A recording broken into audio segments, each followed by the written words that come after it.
Chapter 51 title गरम खून। राजमा चावल। हर्ष ये नाम सुनकर भी उतना ही चौंका था जितना वो पहली बार शाही कबाब का नाम सुनकर चौंका था। भले ही इस न्यू डिश में मीट नहीं था, लेकिन फिर भी प्रेम ने हर्ष को कहा था कि ये उसे बहुत पसंद आएगी। इसलिए हर्ष इस नई डिश का बहुत ही बेसब्री से इंतजार कर रहा था। प्रेम, मेरे लिए 2 प्लेट लगा दो, हर्ष ने थोड़ा थ्रिल फील करते हुए कहा। मेरे लिए भी 2। ऋतिक ने भी हर्ष की बात में बात मिला दी। ऋतिक भी नई डिश को लेकर बहुत एक्सपेक्टेंट था। दोनों भाई खाने के बहुत शौकीन थे।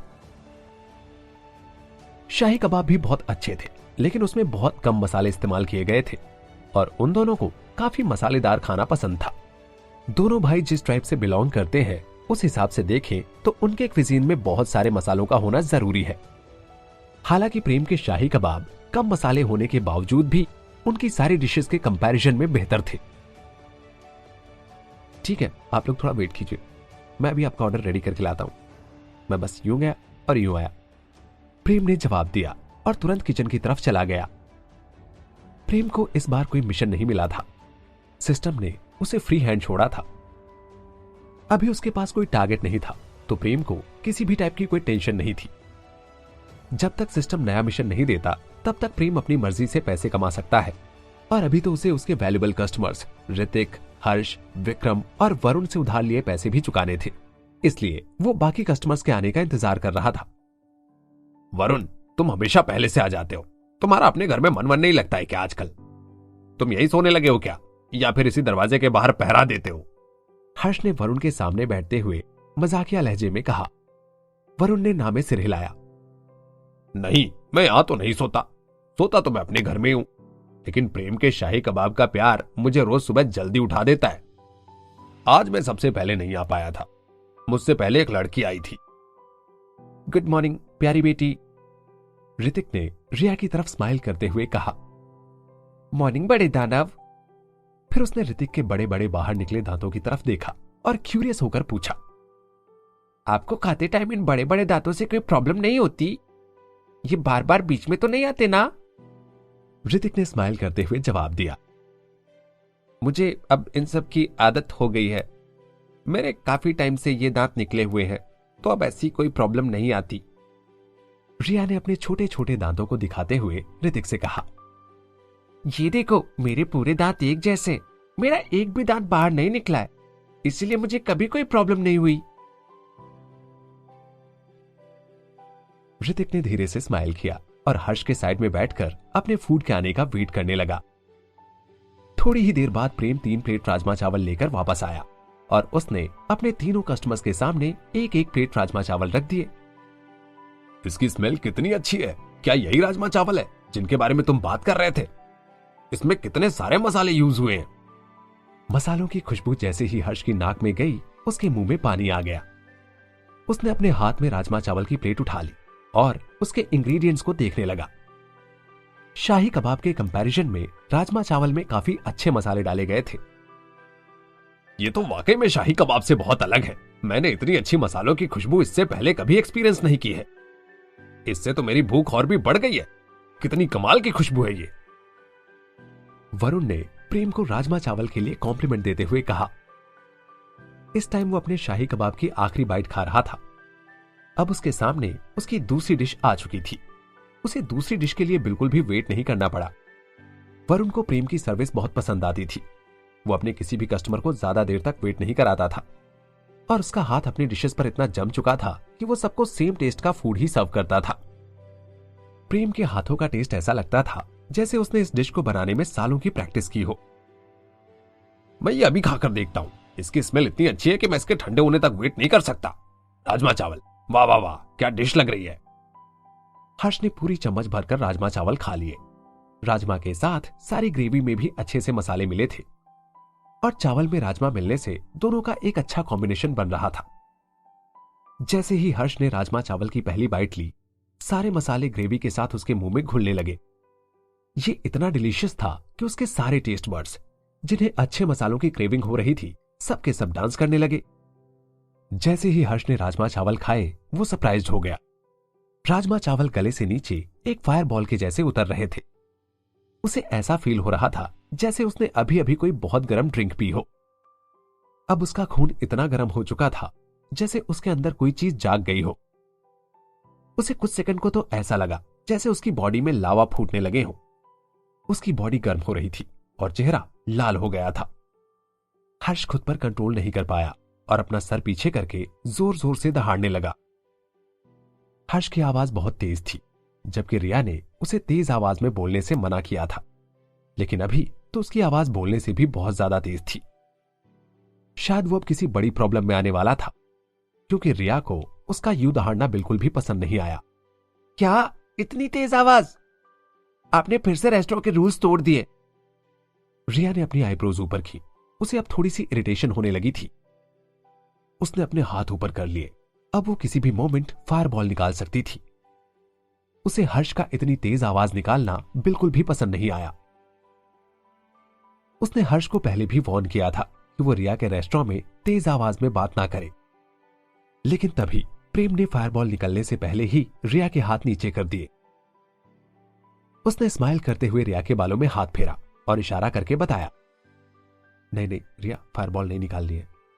उसने आंखों से इशारा करके रिया को समझाने की कोशिश की कि हर्ष ऐसा जानबूझ करके नहीं कर रहा है और अभी रिया को गुस्सा नहीं होना चाहिए। प्रेम ने हर्ष को बहुत क्यूरियस होकर देखा। उसे पता था कि हर्ष ने ऐसा जानबूझकर नहीं किया। सिस्टम ने प्रेम को पहले ही बता दिया था कि जो स्पीशी जितनी वाइल्ड होगी उस पे राजमा के एक्साइट करने वाले एलिमेंट उतना ही स्ट्रॉन्ग असर करेंगे। दरअसल प्रेम खुद भी राजमा खाने के बाद थोड़ा रेस्टलेस हो गया था। फिर दानव तो इंसानों से बहुत ज्यादा वाइल्ड होते हैं, तो हर्ष का वायलेंट बिहेवियर प्रेम के लिए इतना स्ट्रेंज नहीं था। उसे खुद नहीं पता था कि राजमा का एक्साइट करने वाला एलिमेंट क्या क्या असर कर सकता है। प्रेम को अभी तक बस इंसानों पर पड़ने वाले इफेक्ट का पता था और अभी उसे दानव का भी रिएक्शन देखने को मिला।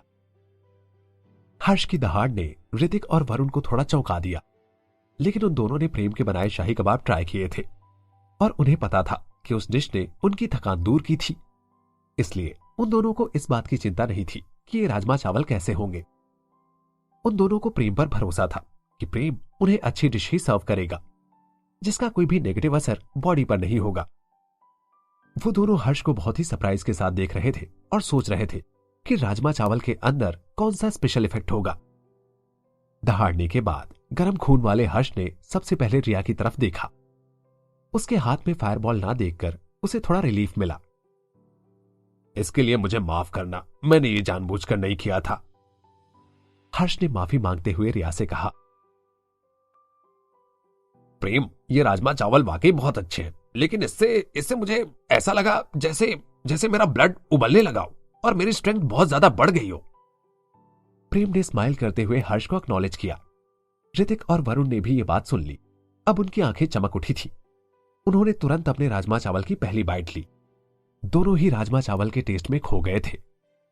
जैसे ही दोनों ने राजमा चावल खाया, उनका ब्लड भी गर्म होने लगा और वो दोनों भी दहाड़ने लगे। वरुण की आवाज काफी कम थी, लेकिन ऋतिक का साउंड काफी तेज था। ऋतिक भी हर्ष के जैसे ही बाल खुजलाते हुए एम्बैरेस फील करने लगा। सो सॉरी, ऋतिक ने रिया की तरफ देखकर कहा।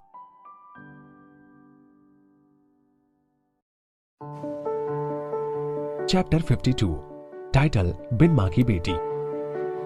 आपने पहली बार ऐसा किया है बड़े दानव, इसलिए मैं आपको माइंड नहीं कर रही, लेकिन ये किसी और के लिए पहली बार नहीं था। रिया ने ऋतिक से कहा। तो सॉरी बेटा, ऐसा दोबारा नहीं होगा ना। हर्ष ने सिर हिलाते हुए रिया से कहा। फिर उसने राजमा चावल की एक और बाइट ली। वो ये डिलीशियस राजमा चावल को बहुत जल्दी जल्दी खाना चाहता था। कितना इंटॉक्सिकेटिंग टेस्ट है इसका। ऐसा कहते हुए हर्ष ने अपने राजमा चावल स्वैलो किए, लेकिन इस बार हर्ष ने अपने मुंह को कवर कर लिया था ताकि उसके मुंह से इस बार कोई दहाड़ ना निकले। ऋतिक ने अपने भाई को कॉपी किया और जितनी भी बार वो राजमा चावल स्वैलो करता था, वो अपने मुंह को अपने हाथों से कवर कर लेता था। इससे वो अपने फूड को एंजॉय भी कर पा रहा था और उसकी दहाड़े भी नहीं निकल रही थी। ये तो वाकई में बहुत कमाल है। प्रेम, मुझे 5 प्लेट और दे दो। हर्ष ने प्लेट टेबल पर रखते हुए कहा। हर्ष अब काफी एक्साइटेड था और उसका चेहरा पहले से कहीं ज्यादा लाल हो चुका था। अब तक उसने 1 प्लेट राजमा चावल खत्म कर लिए थे। उसे समझ आ चुका था कि इनसे बस उसे एक्साइटमेंट ही नहीं होगी, बल्कि इससे उसका ब्लड फ्लो बढ़ेगा और स्ट्रेंथ भी बढ़ेगी। मुझे भी 5। ऋतिक ने प्रेम को 5 उंगली दिखाते हुए कहा। ये वाकई में बहुत कमाल के हैं, लेकिन मुझे लगता है कि मेरी बॉडी इतनी एक्साइटमेंट को हैंडल नहीं कर पाएगी। मैं बूढ़ा हो चुका हूं, मेरे लिए ये 1 प्लेट ही काफी है। वरुण ने अपने बालों पर हाथ फेरते हुए कहा। वरुण की बॉडी में ब्लड बहुत तेजी से दौड़ रहा था, हालांकि बहुत जल्दी वो कंफर्टेबल फील करने लगा। उसे शाही कबाब ज्यादा अच्छे लगे थे क्योंकि वो बॉडी को सूद करते थे। आज हम बस सैंपल सर्व कर रहे हैं, तो आज एक आदमी को सैंपल के तौर पर बस 3 प्लेट राजमा चावल ही मिलेंगे। प्रेम ने स्माइल करते हुए कहा। इसमें शायद अभी कुछ चीजें इंप्रूव करने की जरूरत है, इसलिए हम कल से इसे ऑफिशियली बेचना शुरू करेंगे। कल से इसकी कोई भी लिमिट नहीं होगी, लेकिन हमारे इंग्रेडिएंट्स का जितना स्टॉक होगा हम उतना ही सर्व करेंगे, और हम इसमें पहले आओ और पहले पाओ की पॉलिसी फॉलो करेंगे। जो भी लेट आता है तो ये उसकी गलती होगी, हम उसे सर्व करने के लिए बाउंड नहीं होंगे, और अगर उस दिन हमारे पास इंग्रेडिएंट्स अवेलेबल नहीं हुए तो हम उसे नहीं सर्व कर पाएंगे। इसलिए जिसे भी फूड एंजॉय करना है उसे कल से टाइम पर आना होगा, और एक साथ ही अपने सारे ऑर्डर्स बताने होंगे कि वो कितना प्लेट खाना चाहता है। आज प्रेम बहुत ज्यादा राजमा चावल नहीं बनाना चाहता था, क्योंकि ये उसने बस सैंपल के तौर पे बनाए थे, और उसने ज्यादा राजमा भी नहीं भिगोए थे। ये बस कल के लिए एक वार्म अप जैसा था, इसलिए उसे इस बात की कोई चिंता नहीं थी कि आज उसने कितने प्लेट राजमा चावल बेचे, लेकिन इस बात की चिंता जरूर थी कि उसकी डिश कितने लोगों को सर्व हो पाई। अरे प्रेम, ये बहुत अच्छे हैं, 3 प्लेट से मेरा काम नहीं होगा। हर्ष को थोड़ी चिंता होने लगी। प्रेम, इनकी प्राइस कितनी है? मैं तुम्हें इसकी प्राइस का डबल दूंगा और 2 प्लेट एक्स्ट्रा खरीदूंगा। बताओ क्या कहते हो? ये तुम्हारे लिए भी एक अच्छा ऑफर हो सकता है। हर्ष ने प्रेम से पूछा। प्रेम ने हर्ष और ऋतिक के एक्सपेक्टेंट फेस को देखा और वो थोड़ा हेजिटेट हुआ। हर्ष उसे जो डबल प्राइस ऑफर कर रहा था उसमें उसका बिल्कुल भी इंटरेस्ट नहीं था, क्योंकि वो अपने राजमा चावल की क्वांटिटी डिक्रीज करके उसकी प्राइस नहीं बढ़ाना चाहता था। वो कोई लूट नहीं मचाना चाहता था, उसे अपना बिजनेस पूरी ईमानदारी से करना था। भले ही उसे कोई कितना भी लालच दे, लेकिन उसे अपने रेस्टोरेंट की रेपुटेशन का हमेशा ख्याल रखना था। इन्होंने फंडिंग देकर प्रेम की वाकई बहुत हेल्प की थी, वरना रिया को आज डिलीशियस राजमा चावल खाने को नहीं मिल पाते। प्रेम ने थोड़ी देर तक सोचा, फिर सिर हिलाते हुए बोला, आप लोगों की वजह से ही मैं ये डिश बना पाया। अगर आप लोगों ने मुझे पैसे देकर मेरा सपोर्ट नहीं किया होता तो शायद मैं इतनी जल्दी इस डिश को इंट्रोड्यूस नहीं कर पाता। इसलिए आज आप जितना चाहे ऑर्डर कर सकते हैं, वो भी उसी प्राइस में। मैं आपके लिए एक्स्ट्रा ऑर्डर करने पर कोई भी प्राइस नहीं बढ़ाने वाला, क्योंकि आप मेरे सबसे वैल्यूएबल कस्टमर हैं, और मैं यहां किसी को लूटने नहीं बैठा हूं। ये अपना बिजनेस पूरी ईमानदारी से करना है। हर्ष का चेहरा तुरंत ही चमक उठा। अरे प्रेम, तुम तो वाकई में कमाल के हो। तुम्हारी ऑनेस्टी देखकर तो दिल खुश हो गया। तुमने आज हमें जो छूट दी है उस हिसाब से मैं 5 प्लेट राजमा चावल और खाना चाहूंगा, और मेरे भाई के लिए भी इतनी प्लेट बना दो। हर्ष ने प्रेम से कहा। प्रेम वाकई में बाकी बिजनेसमैन जैसा नहीं है जो अपने प्रॉफिट के लिए कुछ भी करने को रेडी हो जाते हैं। उसने अपने कुछ रूल्स बनाए हैं और वो एक अच्छी आइडियोलॉजी फॉलो करता है। ये सभी बातें हर्ष के दिमाग में चल रही थी। प्रेम ने सिर हिलाया और कहा, ठीक है, तो बस थोड़ा सा वेट कीजिए, मैं भी आपका ऑर्डर तैयार करके लाता हूं। अब प्रेम किचन वापस जा चुका था। लिटिल ओनर, क्या तुम मेरा बिल बता दोगी प्लीज? वरुण ने रिया से कहा। एक रात जागने के बाद वरुण को जितनी भी थकान फील हो रही थी, 1 प्लेट शाही कबाब और राजमा चावल खाने के बाद सब गायब हो चुकी थी। उसे अब नींद बिल्कुल भी नहीं आ रही थी। ये उसके लिए अच्छी बात थी, क्योंकि सुबह बस अभी ही हुई थी और उसे अपनी शॉप पर हथियार भी बनाने थे। अब वरुण बहुत ही रिफ्रेश्ड और कंफर्टेबल फील कर रहा था, क्योंकि राजमा चावल खाने के बाद उसका ब्लड फ्लो नॉर्मल से ज्यादा स्पीड में फ्लो कर रहा था, जिससे उसकी बॉडी बहुत एक्टिव हो चुकी थी। इस एनर्जी के साथ वो आज नॉर्मल से भी ज्यादा हथियार बना सकता है। उसकी स्ट्रेंथ पहले से भी ज्यादा इंक्रीज हो चुकी थी। जब उसने अपनी प्लेट के साइड में रखे टिश्यू को देखा तो उसने नोटिस किया कि टिश्यू पर रिया का चेहरा बना हुआ है। यह देखकर वरुण थोड़ा सरप्राइज्ड हुआ, लेकिन बाद में वो समझ गया कि प्रेम ने आखिर ऐसा क्यों किया। भले ही वरुण कुछ दिनों से ही प्रेम को जानता था, लेकिन वो समझ चुका था कि प्रेम एक अच्छा पिता है और वो अपनी बेटी से बहुत प्यार करता है। प्रेम अपनी बेटी की खुशी के लिए कुछ भी करने को तैयार था। रिया बिन मां की बेटी थी और इसके साथ साथ वो आधी बौनी स्पीशीज से भी बिलोंग करती थी, लेकिन उसे इस बात का कोई भी डर नहीं था, जो कि इस टाइप के लोगों में कॉमन नहीं था। इस टाइप के लोग दुनिया से बहुत डर डर के रहते थे और वो हमेशा कोशिश करते थे कि उन्हें किसी को फेस ना करना पड़े। यहां की सोसाइटी उन्हें बाकी स्पीशीज के जैसा एक्सेप्ट नहीं करती, लेकिन रिया के साथ ये चीज बिल्कुल ऑपोजिट थी। उसे दुनिया की परवाह नहीं थी कि कौन उसके बारे में क्या सोचता है। एक्चुअली उसके स्मार्ट पापा ने उसे इतना ब्रेव बनाया था। उसके पापा हमेशा रिया को नई नई चीजों के बारे में सिखाते थे। रिया के पापा ने हर प्रॉब्लम को फेस करने के लिए रिया का कॉन्फिडेंस बहुत डेवलप कर दिया था। शायद इस फोटो से प्रेम को कुछ प्रॉब्लम फेस करनी पड़ सकती है। हालांकि ये सब बिल्कुल मैटर नहीं करता। रिया के फायर बॉल से तो हर्ष जैसा दानव भी डर गया था, और प्रेम भी कोई साधारण आदमी तो है नहीं। वो बहुत स्मार्ट है और इन सब के बारे में उसने पहले ही सोच लिया होगा। वैसे भी वो बिना सोचे समझे इतना बड़ा स्टेप कभी नहीं ले सकता। उसे पता होगा कि इस फोटो के कारण उसे क्या क्या प्रॉब्लम फेस करनी पड़ सकती है और उसे उनसे कैसे निपटना है। वरुण ने टिश्यू को देखते हुए सोचा। तभी रिया वरुण के पास पहुंची। दादाजी 9 सोने के सिक्के प्लीज, आपका बिल हुआ है 9 सोने के सिक्के। रिया अपने मन में कैलकुलेट करने के बाद बोली, ठीक है मेरी बच्ची, मेरी डिपॉजिट मनी में से काट लेना। वरुण ने खड़े होकर स्माइल करते हुए कहा।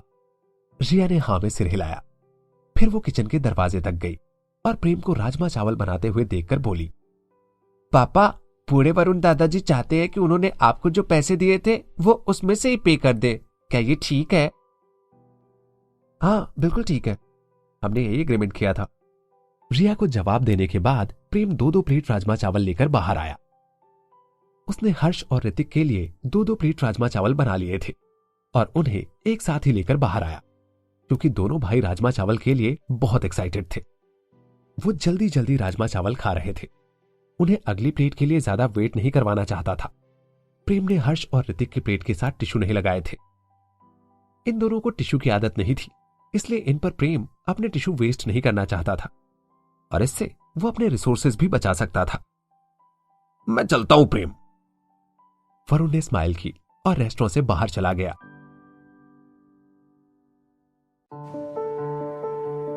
चैप्टर 53, टाइटल हेरा फेरी। प्रेम, तुम्हारा फूड वाकई में बहुत डिलीशियस है। अब मैं वापस अपने घर नहीं जाना चाहता। मैं तो हमेशा इसी गांव में रहकर तुम्हारा फूड एंजॉय करना चाहता हूं। हर्ष ने पूरी चम्मच भरकर राजमा चावल की बाइट लेते हुए कहा। उसे फिर से अपने अंदर का ब्लड फ्लो तेज फील हो रहा था। हर्ष अपने फूड को काफी एंजॉय कर रहा था और साथ ही साथ उसकी स्ट्रेंथ भी बढ़ रही थी। उसे फिलहाल इससे अच्छा और कुछ भी नहीं लग रहा था। प्रेम ने हर्ष को देखकर एक स्माइल पास की। शायद अपने अच्छे काम की तारीफ सुनने से अच्छी बात कोई और नहीं होती। प्रेम को भी बहुत खुशी हो रही थी कि उसके कस्टमर्स उसकी नई डिश को काफी पसंद कर रहे हैं। ऋतिक ने भी हर्ष की तरफ देखकर अपना सिर हिलाया। उसकी लैंग्वेज इतनी अच्छी नहीं थी, तो उसने प्रेम को थम्स अप करके ही अपनी बात कह दी।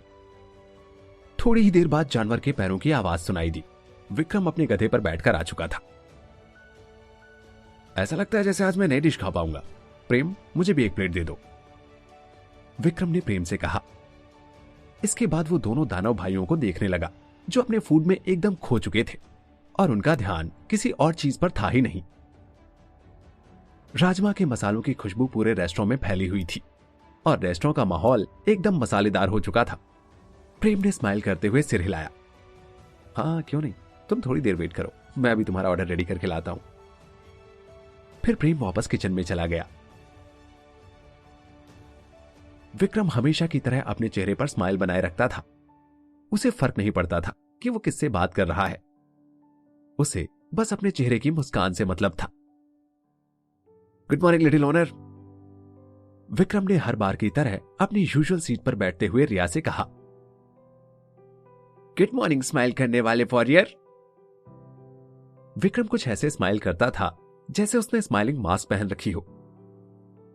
विक्रम, ये राजमा चावल बहुत ही अच्छे हैं। इनका टेस्ट बिल्कुल अनबिलीवेबल है। मैं तुम्हें ये खाने की सलाह दूंगा। हर्ष ने विक्रम की तरफ मुड़कर कहा। हाँ, मैं ये ट्राई करने वाला हूं। अब विक्रम और भी एक्सपेक्टेंट हो चुका था। थोड़ी ही देर बाद प्रेम एक प्लेट राजमा चावल लेकर बाहर आया और उसके साथ में टिश्यू पेपर भी लगा कर लाया। उसने स्माइल करते हुए विक्रम की टेबल पर प्लेट रखी। आपके राजमा चावल रेडी है, प्लीज एंजॉय कीजिए।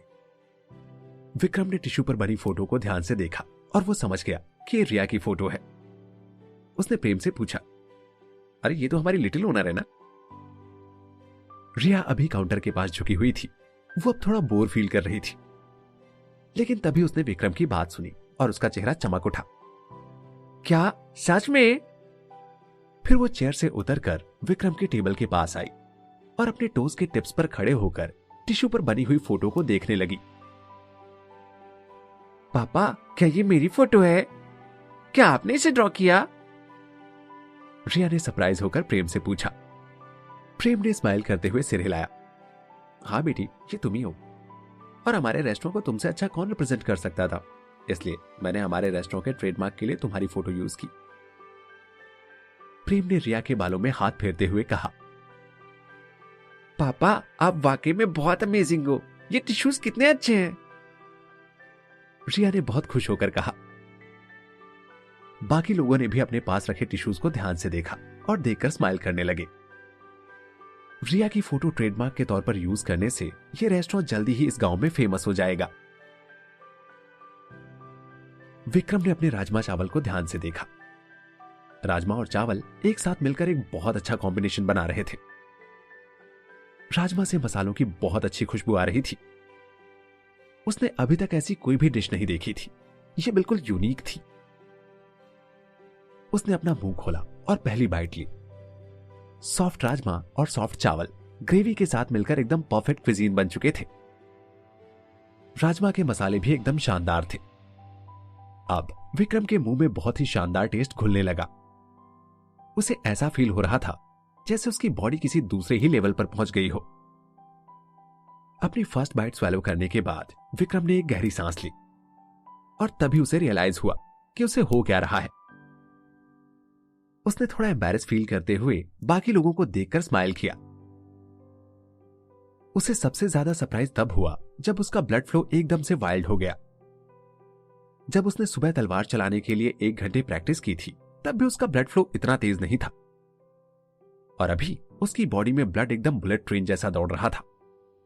यह उसके लिए शाही कबाब जितना ही मैजिकल था।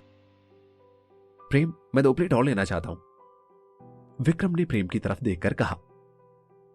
अपना ऑर्डर देने के पहले ही विक्रम सोच चुका था कि 1 प्लेट से उसका काम नहीं बनेगा। प्रेम ने हां में सिर हिलाया। ठीक है, आप बस थोड़ा सा वेट कीजिए, मैं भी आपका ऑर्डर रेडी करके लाता हूं। प्रेम मुड़ा और किचन की तरफ चला गया। आज उसे काफी अच्छा फील हो रहा था। राजमा चावल का बॉडी पर थोड़ा वायलेंट इफेक्ट है, लेकिन ऐसा लगता है कि सभी को एक्सेप्टेबल है। और राजमा चावल बनाना शाही कबाब से इजी भी है। एक साथ बहुत सारी ग्रेवी बना लो और फिर उसे गर्म करके सर्व करो। लोग इसे कभी भी खा सकते हो। शायद इससे मेरा रेस्टोरेंट और भी पॉपुलर हो जाएगा, प्रेम ने अपने मन में सोचा। प्रेम ने विक्रम, हर्ष और ऋतिक को उनके ऑर्डर सर्व कर दिए थे। जब ऋतिक और हर्ष ने अपना ब्रेकफास्ट कर लिया तो ऋतिक रिया की तरफ मुड़ा और स्माइल करते हुए बोला, छोटी मालकिन, हम दोनों का बिल बता दो। ये कहते हुए ऋतिक ने उंगलियों से 2 का इशारा किया। हर्ष की आंखें अचानक चमक उठी। बड़े भैया, आप मेरा भी बिल पे कर रहे हैं? वाह, थैंक यू। मुझे बहुत खुशी हुई कि आपने ऐसा कहा। उसने थोड़ा सरप्राइज और हैप्पी होकर ऋतिक की तरफ देखा और सोचने लगा, फाइनली अब मेरा भाई बिल्कुल पहले जैसा हो गया है। ऋतिक ने स्माइल करते हुए सिर हिला दिया। हाँ, मैं तुम्हारे लिए इतना तो कर ही सकता हूं। मैंने कहा भी था कि पहले मैं दूसरों के पैसे खर्च करवाता हूं, फिर अपने करता हूं। तो मैंने कल तुम्हारे पैसे खर्च किए थे। अब मेरी बारी है। आज का बिल मैं ही पे करूंगा। रिया ऋतिक के पास चलकर आई। आप लोगों ने आज 12 प्लेट राजमा चावल खाए, तो इस हिसाब से आपके हुए 36 गोल्ड कॉइन्स। बड़े दानव, क्या आज आप अपने मील के लिए पे करने वाले हैं? ऋतिक ने स्माइल करते हुए सिर हिलाया। हाँ, तुम मेरे डिपॉजिट में से ये काट लो। मेरे पास भी 500 सोने के सिक्कों की रिसिप्ट है। अच्छा। रिया पीछे मुड़ी और प्रेम को देखकर बोली, फिर से मुझे सिक्के कलेक्ट करने को नहीं मिले। ये डिपॉजिट वाला काम कब तक चलेगा? मैं कॉइन्स गिनना चाहती हूं। हर्ष ने ऋतिक के कंधे पर बड़े प्यार से मारते हुए कहा, तुम अब बिल्कुल मेरे प्यारे बड़े भाई हो चुके हो। और फिर उसने सोचा, मुझे अब पिछले 18 सिक्कों की परवाह नहीं है, वो तो मैं अपने भाई को ट्रीट देने के तौर पर समझ लूंगा। आखिर मैंने अपने भाई पर ही तो पैसे खर्च किए, किसी पराये पर थोड़ी ना। मुझे अपने प्यारे भाई का नेचर वापस अच्छा होने की बहुत खुशी है। अब वो बिल्कुल पहले जैसा हो गया है और मुझ पर अपने पैसे खर्च कर रहा है। ऋतिक ने स्माइल करते हुए सिर हिलाया और अपनी रिसिप्ट टेबल पर रखी। मैं आज वापस जा रहा हूं, तुम मेरी रिसिप्ट ले लो। अब से ये रिसिप्ट तुम्हारी हुई और वापस आकर मैं तुमसे एक नई रिसिप्ट लूंगा। ऋतिक ने दानवों की भाषा में कहा, मेरी एक मिनट रुको। मैंने तुम्हें ये रिसिप्ट खरीदने के पैसे उधार दिए थे और जब तुमने इसमें से इतने सारे मील्स खा लिए तब तुम मुझसे कह रहे हो कि ये मेरी है। इनके उधार लिए पैसों का क्या होगा? ये तो तुमने मेरी टोपी मेरे ही सर पर रख दी। ऐसे पे करने का क्या फायदा जिसमें इनडायरेक्टली मेरे ही पैसे लग रहे हो? गजब की हेराफेरी करते हो भाई। तुमने मेरा बिल पे किया या मैंने तुम्हारा? हर्ष ने कंफ्यूज होकर ऋतिक की तरफ देखते हुए पूछा। उसने अभी हाल ही में अपने भाई की जितनी अच्छी इमेज सोची थी वो तुरंत मिट्टी में मिल गई। उसका भाई तो अब और भी क्रूअल हो गया था। उसने अपनी सारी उधारी उल्टा हर्ष के सर पर चढ़ा दी थी। ऋतिक ने थोड़ी देर सोचा और सिर हिलाते हुए कहा, ये मेरी तरफ से एक ट्रीट समझो। हमें रिसिप्ट से ही चीजें खरीदनी है ना, तो मैंने अपनी रिसिप्ट अब तुम्हें दे दी। खैर छोड़ो, अब इस बात पर क्या ही बहस करना। हर्ष ने अपना हाथ हिलाते हुए कहा।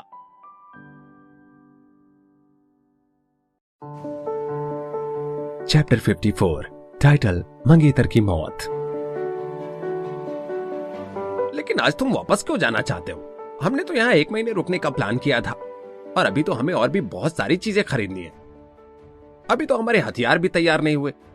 बताओ तो, आखिर तुम्हें किस बात की जल्दी है? ऐसा क्या है कि तुम इतनी जल्दी घर वापस जाने का बोल रहे हो? मुझे तो तुमने अभी तक ऐसे किसी प्लान के बारे में बताया नहीं। आखिर तुम्हारे मन में चल क्या रहा है? हम तो अभी कितना एंजॉय कर रहे हैं। हमें प्रेम के रेस्टोरेंट में आज नई डिश भी मिली है और फिर तुम ये सब छोड़कर जाने की बात कर रहे हो। ऐसा क्यों? हर्ष ने अपने भाई ऋतिक की तरफ देखते हुए थोड़ा परेशान होकर कहा, कोराकू ट्राइब के लोग हमारे लिए मुसीबतें खड़ी कर रहे हैं। उन्हें गोल्ड माइंस को लेकर फिर से कोई प्रॉब्लम हो रही है। कल हमारे और उनके ट्राइब के बीच लड़ाई भी हो गई थी, जिससे हमारे 2 लोगों की जान चली गई और उन्होंने हमारी एक छोटी सी माइन पर कब्जा भी कर लिया। इन्हीं सब वजह से पापा ने मुझे वापस बुलाया और वो चाहते हैं कि हम अपने भाइयों का बदला लें। अब पानी सिर से ऊपर जा चुका है, मुझे ही जाकर उन्हें कुछ सबक सिखाना होगा। ये उनका बार बार का हो चुका है। इस बार तो मैं सब कुछ अच्छे से सेटल करके ही वापस आऊंगा। अब आर या पार की लड़ाई होगी। इस बार मैं उन्हें ऐसा मजा चखाऊंगा कि दोबारा हमारे ट्राइब की तरफ देखने की उनकी हिम्मत भी ना हो। ऋतिक का फेस पहले से बिल्कुल अलग दिखने लगा। उसके चेहरे से स्माइल गायब हो गई थी और आज पहली बार वो दानवों के योद्धा जैसा दिख रहा था। उसका करेज उसकी बातों से साफ साफ झलक रहा था और आज वो अपनी बात पर बहुत कॉन्फिडेंट था। हालांकि दोनों भाई दानवों की भाषा में ही बात कर रहे थे, तो रेस्टोरेंट में किसी को भी उनकी बात समझ नहीं आई, लेकिन दोनों के फेशियल एक्सप्रेशन से लोगों को समझ आ रहा था कि कुछ बहुत बड़ी गड़बड़ हो चुकी है। उनकी इतनी हिम्मत हो गई कि उन्होंने हमारे ट्राइब पर हमला बोल दिया। लगता है अपनी आखिरी लड़ाई से उन्होंने कुछ सीखा नहीं। भाई, मुझे भी वापस जाने दो। मैं उन्हें अच्छा सबक सिखाऊंगा। एक एक को चुन चुन के मारूंगा। हर्ष ने मुट्ठी बांधते हुए कहा। जब हर्ष अपनी मुट्ठी बांध रहा था तब वो इतने गुस्से में था कि मुट्ठी बांधते टाइम उसकी उंगलियों की हड्डियां चटक रही थी और वो गुस्से में बिल्कुल आग बबूला हो चुका था। ऋतिक ने सिर हिलाया। नहीं भाई, तुम्हें यहीं रुकना होगा। हमारे लिए हथियार भी बहुत जरूरी है। तुम्हें इस बात का बहुत ख्याल रखना है कि हमारे हथियार सही सलामत पहुंच जाए। फिर फिर उसने हर्ष के कंधे पर हाथ रखते हुए कहा, वैसे भी पिछली लड़ाई में तुम्हारे कमर में चोट आई थी और तुम अभी तक उस चोट से रिकवर नहीं हो पाए हो।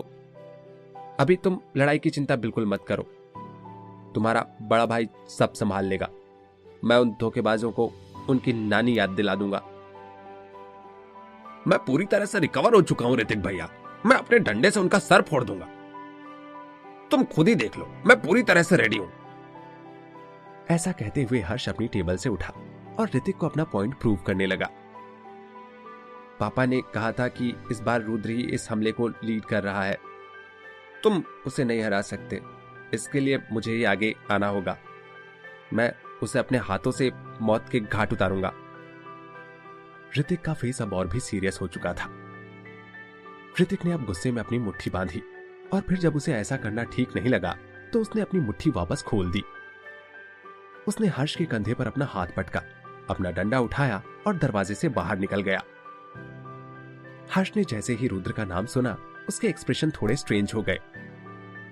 भाई, अगर ऐसा है तो मैं भी तुम्हारे साथ चलूंगा। हम दोनों भाई मिलकर उन्हें मजा चखाएंगे। हम मिलकर के अपने भाइयों की मौत का बदला लेंगे। हम दोनों साथ मिल जाए तो रुद्र क्या, कोई भी हमारे सामने नहीं टिक सकता। ऋतिक ने नामे सिर हिलाया। नहीं, तुम यहीं रुको और हमारी जरूरत का सामान खरीदो। मैं कुछ ही दिनों में वापस आऊंगा और फिर हम मिलकर के प्रेम का डिलीशियस फूड एंजॉय करेंगे। फिर ऋतिक रिया की तरफ मुड़ा और स्माइल करते हुए बोला, गुड बाय लिटिल ओनर। रिया ने अपना हाथ हिलाकर वरुण से बाय कहा और बोली, बाय बाय बड़े दानव। फिर वो अपनी चेयर से उतरी और अपने बड़े अंडे के पास जाकर उसे धीरे से कुछ कहने लगी। इस रुद्र की इतनी हिम्मत कैसे हुई कि उसने हमारी ट्राइब पर हमला किया? हमारी एब्सेंस में उसे ऐसा करते हुए जरा भी शर्म नहीं आई? बुज़दिल कहीं का।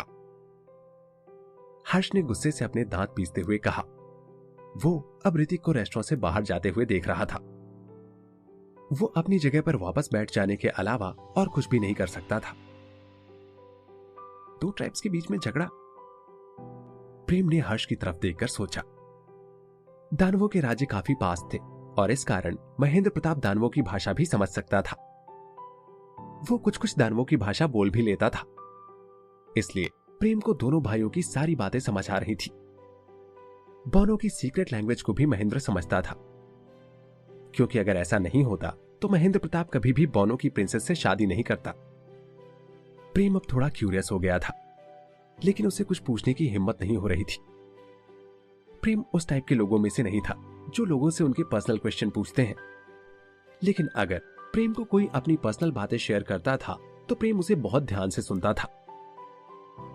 प्रेम, मेरे लिए एक प्लेट शाही कबाब बनाकर ले आओ, शायद उसे खाकर मैं थोड़ा बेटर फील करूं। हर्ष ने थोड़ी देर चुप रहने के बाद प्रेम से कहा, ठीक है, अच्छा सोच रहे हो, मैं अभी तुम्हारे लिए शाही कबाब लेकर आता हूं। प्रेम ने हर्ष को जवाब दिया।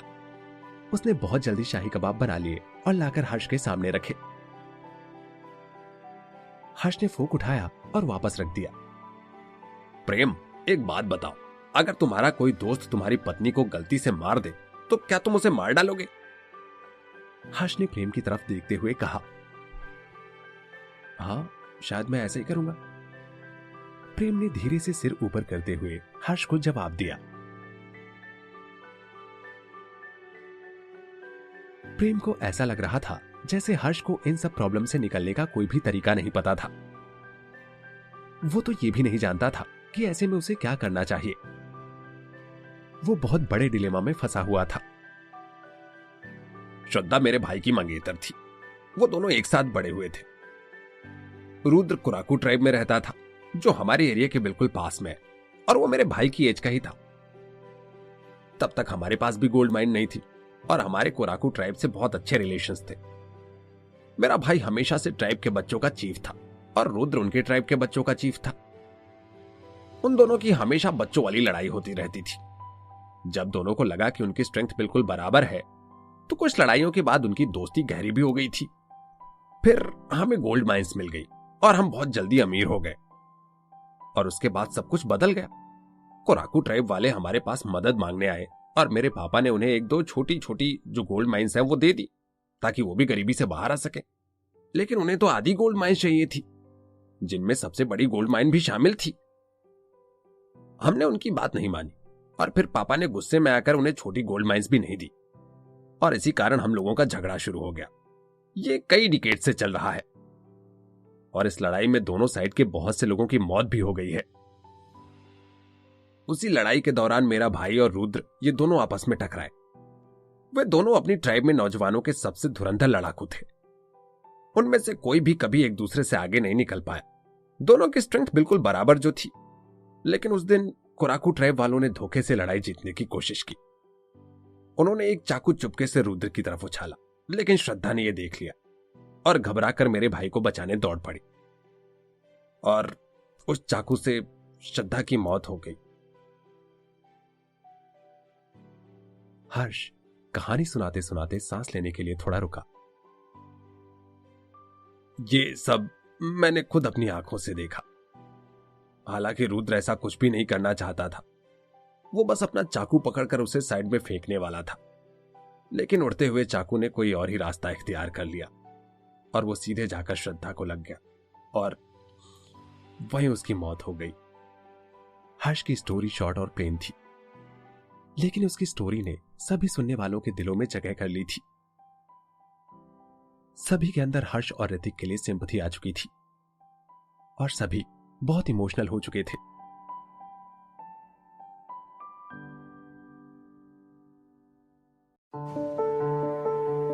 चैप्टर 55 टाइटल अंडे का फंडा। ये सब कुछ तो बहुत ही सैड था। इतना सब कुछ जानकर मुझे बहुत दुख हो रहा है। ऋतिक ने इतनी बड़ी मुश्किल से खुद को कैसे संभाला होगा। उसे देखकर लगता ही नहीं कि वो ऐसी सिचुएशन से कभी गुजरा भी है। और बेचारी श्रद्धा, वो तो बेमौत मारी गई। हालांकि तुम्हारा कहना सही है कि इसमें रुद्र की पूरी गलती नहीं है।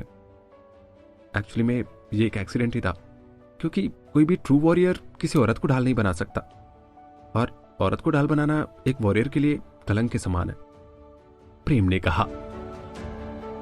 फिर इस सब के बाद मैंने रुद्र को कई सालों तक कोराकू ट्राइब में नहीं देखा। वो कहीं गायब सा हो गया था। ऐसा लग रहा था जैसे उसे श्रद्धा की मौत का बहुत अफसोस हुआ हो। मैंने कभी सोचा भी नहीं था कि वो वापस आकर हमारी गोल्ड माइंस पर दोबारा अटैक करेगा। इस बार ये लड़ाई मेरे भाई और उसके बीच किसी ना किसी फैसले पर आकर जरूर रुकेगी और इस बार सब कुछ सेटल ही हो जाएगा। अब महासंग्राम होकर ही रहेगा। हर्ष ने मिक्स्ड फीलिंग्स के साथ प्रेम को जवाब दिया। हर्ष अपनी यंग एज में हमेशा रुद्र और ऋतिक के आगे पीछे घूमता था। रुद्र भी उसके लिए बड़े भाई जैसा ही था, लेकिन अब इस गोल्ड माइन के झगड़े और श्रद्धा की डेथ के कारण वो एक दूसरे के दुश्मन बन चुके थे। वो लोग शायद जल्दी इस मैटर को सेटल कर लेंगे। मुझे पता है कि अगर उस दिन श्रद्धा नहीं मरती तो ऋतिक और रुद्र में से कोई ना कोई मर जाता।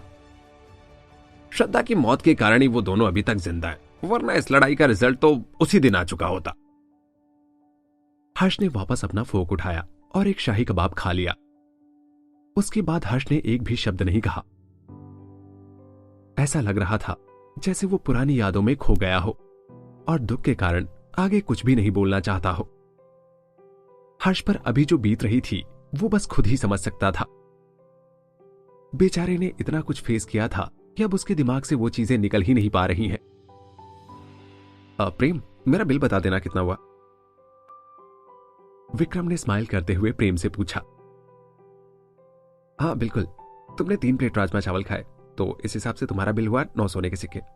मैं ये तुम्हारे डिपॉजिट में से काट लूंगा, क्योंकि तुमने भी तो मेरी रिसिप्ट खरीदी है, तो तुम्हें तब तक पैसे देने की जरूरत नहीं जब तक तुम उतनी प्राइस का कुछ खरीद नहीं लेते।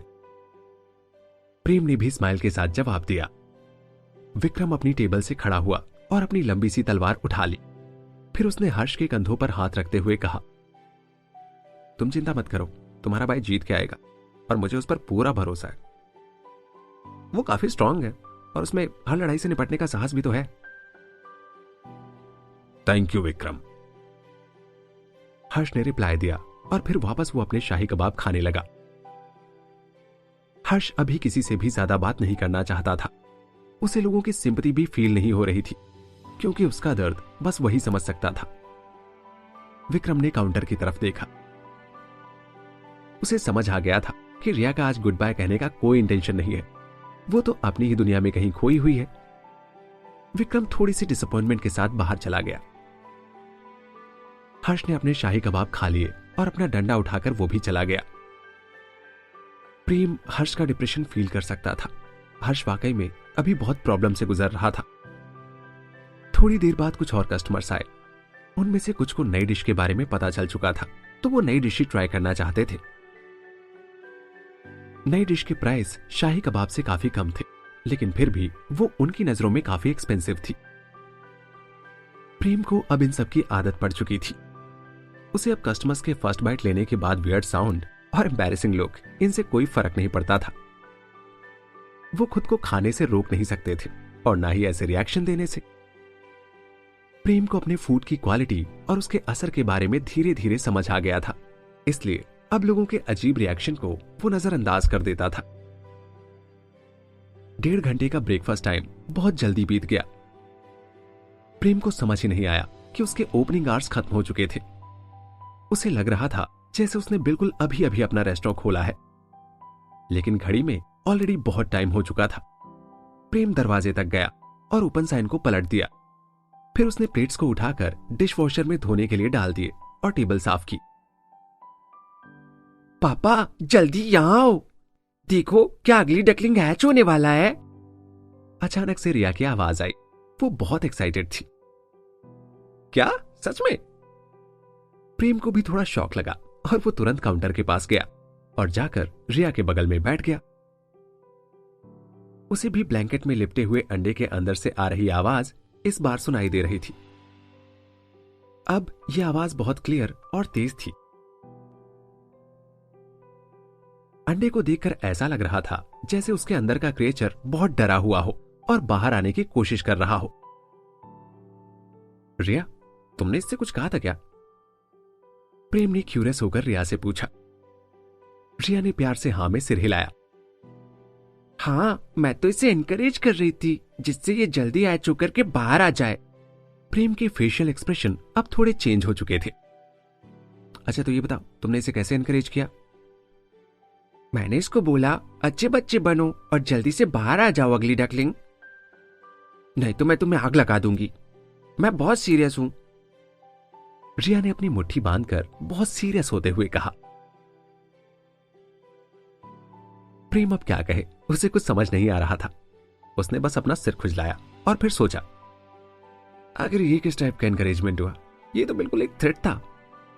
इस बात में कोई शक नहीं कि मेरी बेटी इस अंडे पर बहुत प्रेशर डाल रही है। ये तो बेचारे अंडे के लिए बहुत ही हॉरिफिक सिचुएशन है। बेचारा कुछ कर भी नहीं सकता और उसके पास हैच हो जाने के अलावा कोई ऑप्शन ही नहीं है। थैंक गॉड रिया ने इसको आग नहीं लगाया। अगर वो इसे आग लगा देती तो बेचारा अंडे के अंदर का क्रिएचर अंदर ही कुक हो जाता। जब तक प्रेम रिया से पेशेंस रखने को कहता, तब तक अंडा क्रैक हो गया। रिया और प्रेम दोनों ही थोड़ी देर के लिए फ्रीज हो गए और फिर अपनी आंखें वाइड करके अंडे की तरफ देखने लगे। जल्दी जल्दी बाहर आ जाओ अगली डकलिंग। मैं जानती हूँ कि तुम अगली हो, लेकिन मैं प्रीटी हूँ। अब हैच हो जाओ, फिर मैं तुम्हें पालूंगी और फिर तुम भी बड़े होकर मेरे जैसी प्रीटी बन जाओगी। रिया अंडे को बहुत ही एक्सपेक्टेशन के साथ घूर रही थी। ये तो बिल्कुल मेरे जैसी है। मैं भी अपने बचपन में ऐसा ही था। शायद इसने ये सब मुझसे सीख लिया है। प्रेम ने रिया की तरफ देखकर सोचा, और इसकी जुबान तो बिल्कुल कैंची जैसी चलती है, बहुत ही कड़वा बोलती है ये। रिया बिल्कुल खरे सोने जैसी थी। प्रेम को बस उसे थोड़ा सिखाने की जरूरत थी। रिया के क्यूट अपीयरेंस और बच्चों जैसी सॉफ्ट वॉइस के बीच उसकी कड़वी जुबान किसी का भी मुंह बंद करा सकती थी। और इस बात से कोई गुस्सा भी नहीं हो पाता था, क्योंकि रिया बहुत प्यारी थी। सबको ये बहुत ही विकेड और कूल लगता था। प्रेम इस दुनिया में बस अपनी कड़वी जुबान के कारण ही आया था, लेकिन अब वो खुद को सुधार रहा था। अब वो बस सिस्टम को क्रिटिसाइज करता था और बाकी दुनिया को प्यार की नजरों से देखता था। अगर अभी तक वो अपनी कड़वी जुबान नहीं छोड़ता, तो अब तक वो किसी और वर्ल्ड में ट्रांसफर कर दिया गया होता। इस दुनिया की स्पीशीज ने प्रेम को ऐसे कई मौके दिए जहां वो उनको क्रिटिसाइज कर सकता था, लेकिन उसने ऐसा एक बार भी नहीं किया, क्योंकि वो अब रिया को किसी भी कीमत पर खोना नहीं चाहता था। फिर भी रिया प्रेम से बहुत अलग थी। भले ही रिया की जबान कड़वी थी, लेकिन उसे कोई भी हेट नहीं करता था। सभी लोग उसे बहुत जल्दी माफ कर देते थे, क्योंकि वो एक छोटी बच्ची थी इसलिए प्रेम को इस बारे में सोचने की कोई जरूरत नहीं थी और टाइम आने पर रिया अपनी ये खामी भी सुधार लेगी। प्रेम ने रिया की तरफ देखा और सोचा, लगता है कि अब टाइम आ चुका है जब मैं अपनी बेटी को कड़वी जुबान का ठीक से यूज करना सिखाऊं। रिया को 9 की टेबल काफी अच्छे से याद हो गई थी। अब वो एडिशन, सब्सट्रैक्शन और डेसिमल सिस्टम की हेल्प से 2 डिजिट्स का मल्टीप्लिकेशन भी अच्छे से सीख रही थी। वो जल्द ही कॉमन कैलकुलेशन को भी मास्टर कर लेगी। रिया वाकई में बहुत ही जल्दी सीखती थी। अंडे की शेल का क्रैक अब थोड़ा बड़ा हो चुका था और थोड़ी ही देर में अंडे में बहुत सारे क्रैक हो गए। ये बिल्कुल अंडे के टॉप से स्टार्ट हुआ और धीरे धीरे पूरा अंडा क्रैक हो गया। अब प्रेम भी बहुत एक्साइटमेंट के साथ देख रहा था कि आखिर इसमें से क्या बाहर आएगा। इसका घोंसला तो चट्टान पर था, तो ये कोई ना कोई बर्ड होना चाहिए, लेकिन ये काफी बड़ा अंडा है, तो शायद ये कोई नॉर्मल चिड़िया नहीं होगी। ऐसा लगता है जैसे ये कोई शैतानी चिड़िया है। खैर, अब तो ये इसे देखकर ही पता चलेगा कि आखिर ये है क्या। अभी से क्या अज्यूम करें, और वैसे भी ये दुनिया इतनी अजीब है कि यहां कुछ भी हो सकता है। प्रेम के मन में ये सारी बातें चल रही थी। अगली डकलिंग, अब मैं 3 तक काउंट करूंगी और तब तक अगर तुम बाहर नहीं आए तो मैं तुमको पक्का आग लगा दूंगी। रिया ने थोड़ा गुस्से में आकर कहा। अब उससे और पेशेंस नहीं हो रहा था। उसने अपने हाथ ऊपर उठा लिए थे, जैसे वो हर बार फायरबॉल निकालने के पहले उठाती थी। तभी क्रैक की आवाज आई। एक धीमी सी आवाज के साथ फ्लफी सा और छोटा सा सिर बाहर आया। उसके सर पर एक शेल का एक पीस लगा हुआ था। उसने अपनी आधी खुली आंखों से चारों तरफ देखा। वो क्रिएचर थोड़ा कंफ्यूज और थोड़ा अलर्ट था और सबसे आखिर में उसने रिया की तरफ देखा और तभी उसके मुंह से बिल्लियों जैसी आवाज निकली। ये क्या है? एक ऑरेंज बिल्ली? प्रेम की आंखें वाइड हो गईं। अंडे से बाहर आया छोटा क्रिएचर ऑरेंज और व्हाइट कलर की एक कैट थी, जिसके सिर पर अभी भी अंडे की शेल लगी हुई थी।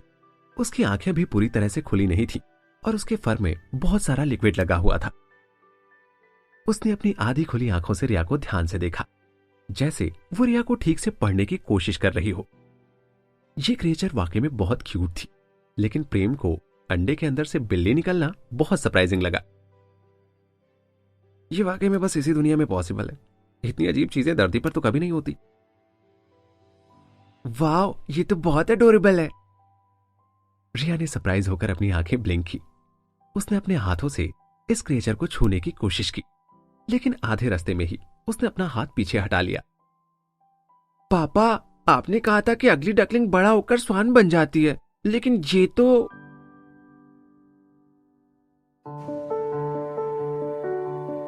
चैप्टर 56, टाइटल नन्ही बिल्ली। अब ये अगली डकलिंग तो नहीं हो सकती, प्रेम ने थोड़ा स्ट्रेंज लुक देते हुए कहा। प्रेम अभी भी उस ऑरेंज किटन को देख रहा था और किटन म्याऊ म्याऊ करते हुए रिया को देख रही थी। प्रेम ने अपनी पिछली लाइफ में ऐसी वियर्ड चीज कभी नहीं देखी थी। प्रेम ने बिल्ली को देखकर सोचा, एक बिल्ली अंडे में से निकली। डार्विन ने अगर ये सुन लिया तो वो अपनी कब्र में से बाहर आ जाएगा।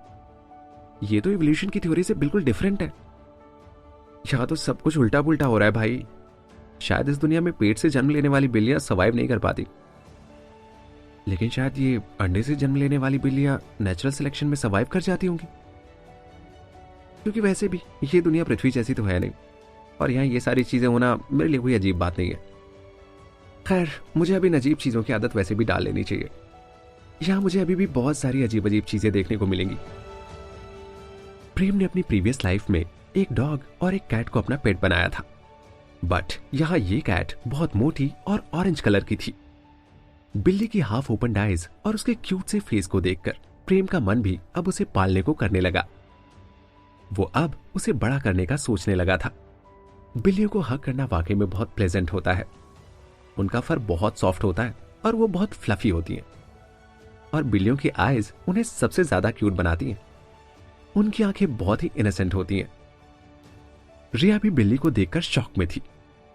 उसने प्रेम की बात सुनी और फिर बोली, लेकिन ये तो अगली डकलिंग के अंडे से ही निकली है ना, और ये अगली डकलिंग का ही अंडा था ना, फिर तो ये अगली डकलिंग ही होनी चाहिए। रिया ने अपना सिर हिलाया और थोड़ी देर तक साइलेंट रही।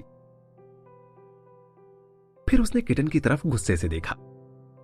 तुम बहुत अगली हो और तुम्हारे ये 2 एक्स्ट्रा पैर भी हैं। तुम तैर नहीं सकती। तैर सकती हो क्या? और मैं तुम्हें आज से अगली डकलिंग बुलाऊंगी।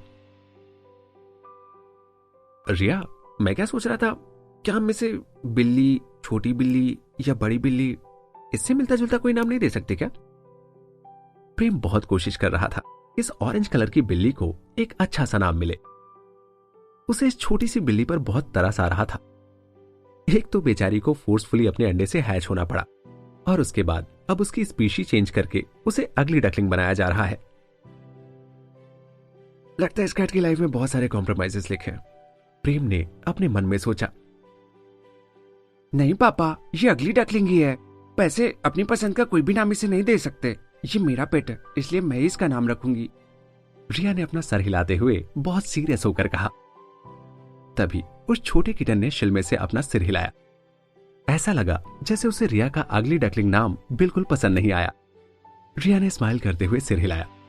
हाँ, मुझे पता है तुम्हें भी मेरा दिया हुआ नाम बहुत पसंद आया ना, है ना? तुम मेरी प्यारी अगली डकलिंग हो। रिया ने बिल्ली के सिर से अंडे का शिल हटाकर थोड़ा अलग तरीके से बोला। और सुनो, जब भी मैं तुम्हें अगली डकलिंग कहकर बुलाऊंगी तो तुमको रिस्पॉन्ड करना होगा। तुम्हें मेरी हर बात माननी होगी और अगर तुमने मेरी बात नहीं मानी तो मैं तुम्हें उसकी पनिशमेंट दूंगी। मैं तुम्हारे बड़े होकर स्वान बनने तक तुम्हारा बहुत ख्याल रखूंगी। और इतना कहने के बाद रिया के मुंह में पानी आ चुका था। रिया बस अपनी अगली डकलिंग के स्वान बनने तक का वेट कर रही थी ताकि वो उसे खा सके। उसे रोस्टेड मीट यानी कि भुना गोश्त बहुत पसंद था, लेकिन शायद रिया का ये सपना सपना ही रह जाएगा, क्योंकि ना तो ये अगली डकलिंग थी और ना ही बड़े होकर स्वान बनने वाली थी। ये तो एक बिल्ली है जो बड़ी होने के बाद भी बिल्ली ही रहने वाली है। छोटी बिल्ली तुरंत ही ओबीडियंट हो गई। बिल्ली ने सिर हिलाते हुए म्याऊं किया। ठीक है, फिर हम इसे अगली डकलिंग ही बुलाएंगे। प्रेम ने सिंपैथी के साथ बिल्ली की तरफ देखा और सोचा, ऐसा लगता है जैसे मेरी बेटी को बस यही पता है कि अंडे से जो भी बाहर आता है वो बस अगली डकलिंग ही होता है। खैर, वैसे भी ये उसका पेट है तो वो जो चाहे उस नाम से बुलाए, लेकिन ये बड़े होकर स्वान तो नहीं बनने वाली। और रिया की इसे रोस्ट करके खाने की विश वो धुएं में उड़ने वाली है। उसकी ये विश बस एक सपना ही बनकर रह जाएगी। पर मेरी बेटी की विशेष भी तो शेख चिल्ली के सपनों जैसी होती है ना। जो चीज अभी हुई भी नहीं वो उसका फ्यूचर तक प्लान कर लेती, और ऐसे सपने बस टूटने के लिए ही होते हैं, क्योंकि कभी रियलिटी में एग्जिस्ट ही नहीं करते।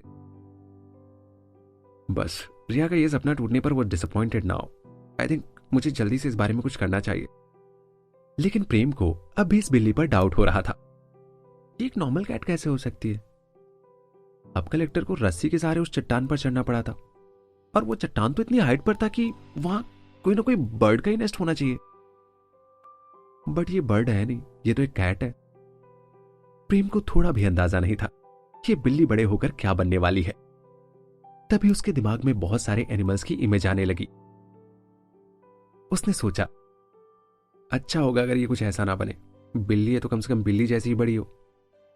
अब तक ये एक नॉर्मल ऑरेंज कैट के जैसी ही दिख रही थी।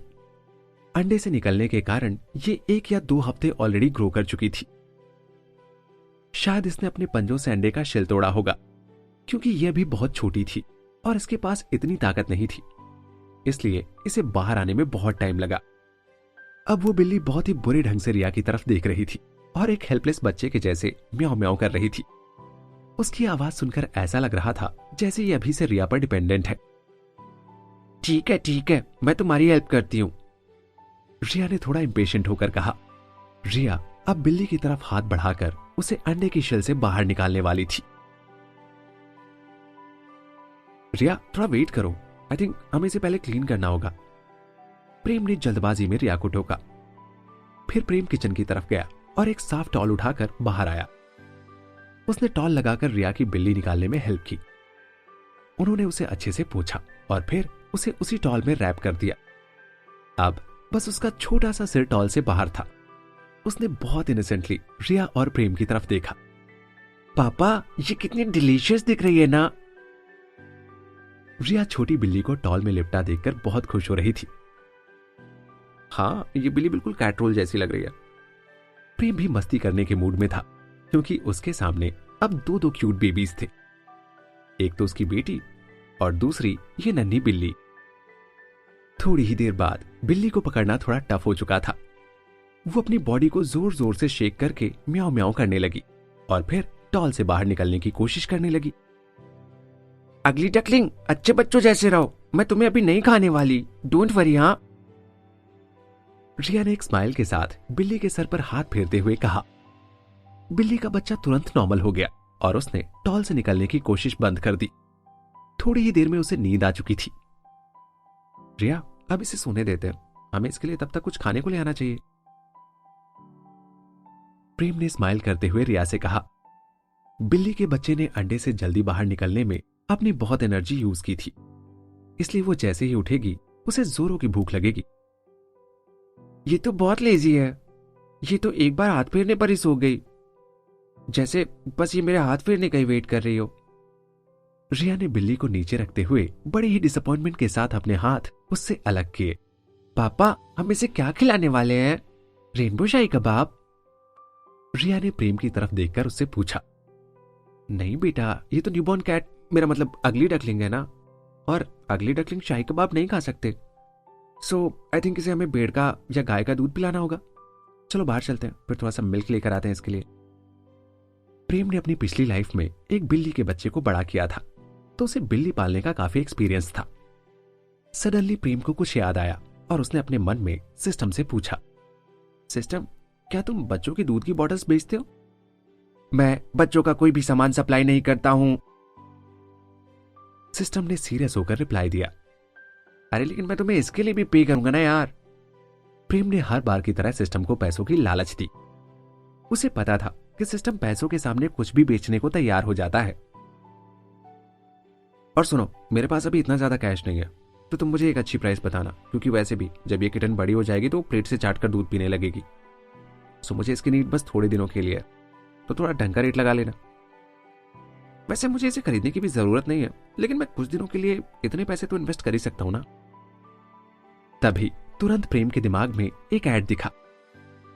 अच्छा सिस्टम, 2 फ्री पेट बिब्स नहीं दोगे क्या? इतना तो कर ही सकते हो। प्रेम ने थोड़ा सोचने के बाद कहा। एक अच्छी क्वालिटी की बेबी बॉटल और 2 पेट बिब्स काउंटर के पास रख दिए हैं, प्लीज चेक कर लो, सिस्टम ने प्रेम से कहा। प्रेम ने काउंटर के पास जाकर देखा तो वहां पहले से ही एक बेबी बॉटल और 2 बिब्स रखे हुए थे, और एक बिल्ली के बच्चे को फीड करने के लिए ये दोनों चीजें सफिशिएंट थी। प्रेम ने सिस्टम से दूध के बारे में नहीं पूछा था। वो सिस्टम से ऐसा कोई भी इंग्रेडिएंट नहीं मांगना चाहता था जो उसकी रेसिपी में इस्तेमाल ना हो, वरना फिर से उसे सिस्टम की बकवास सुननी पड़ती। इसलिए उसने एक भी बार दूध खरीदने के बारे में बात नहीं की। वैसे भी अगर सिस्टम दूध बेचता तो वो भी काफी एक्सपेंसिव होता। सिस्टम के पास अलग अलग जगहों के प्रोडक्ट्स होते हैं, फिर वो उसे गाय का दूध किसी होली लैंड से बताता, इसकी क्वालिटी बहुत डिफरेंट है, ये बहुत न्यूट्रिशियस है और इसीलिए इसकी प्राइस इतनी हाई है। और प्रेम अच्छी क्वालिटी और रेयरनेस के कारण हर चीज पर एक्स्ट्रा पैसे नहीं खर्च करना चाहता था।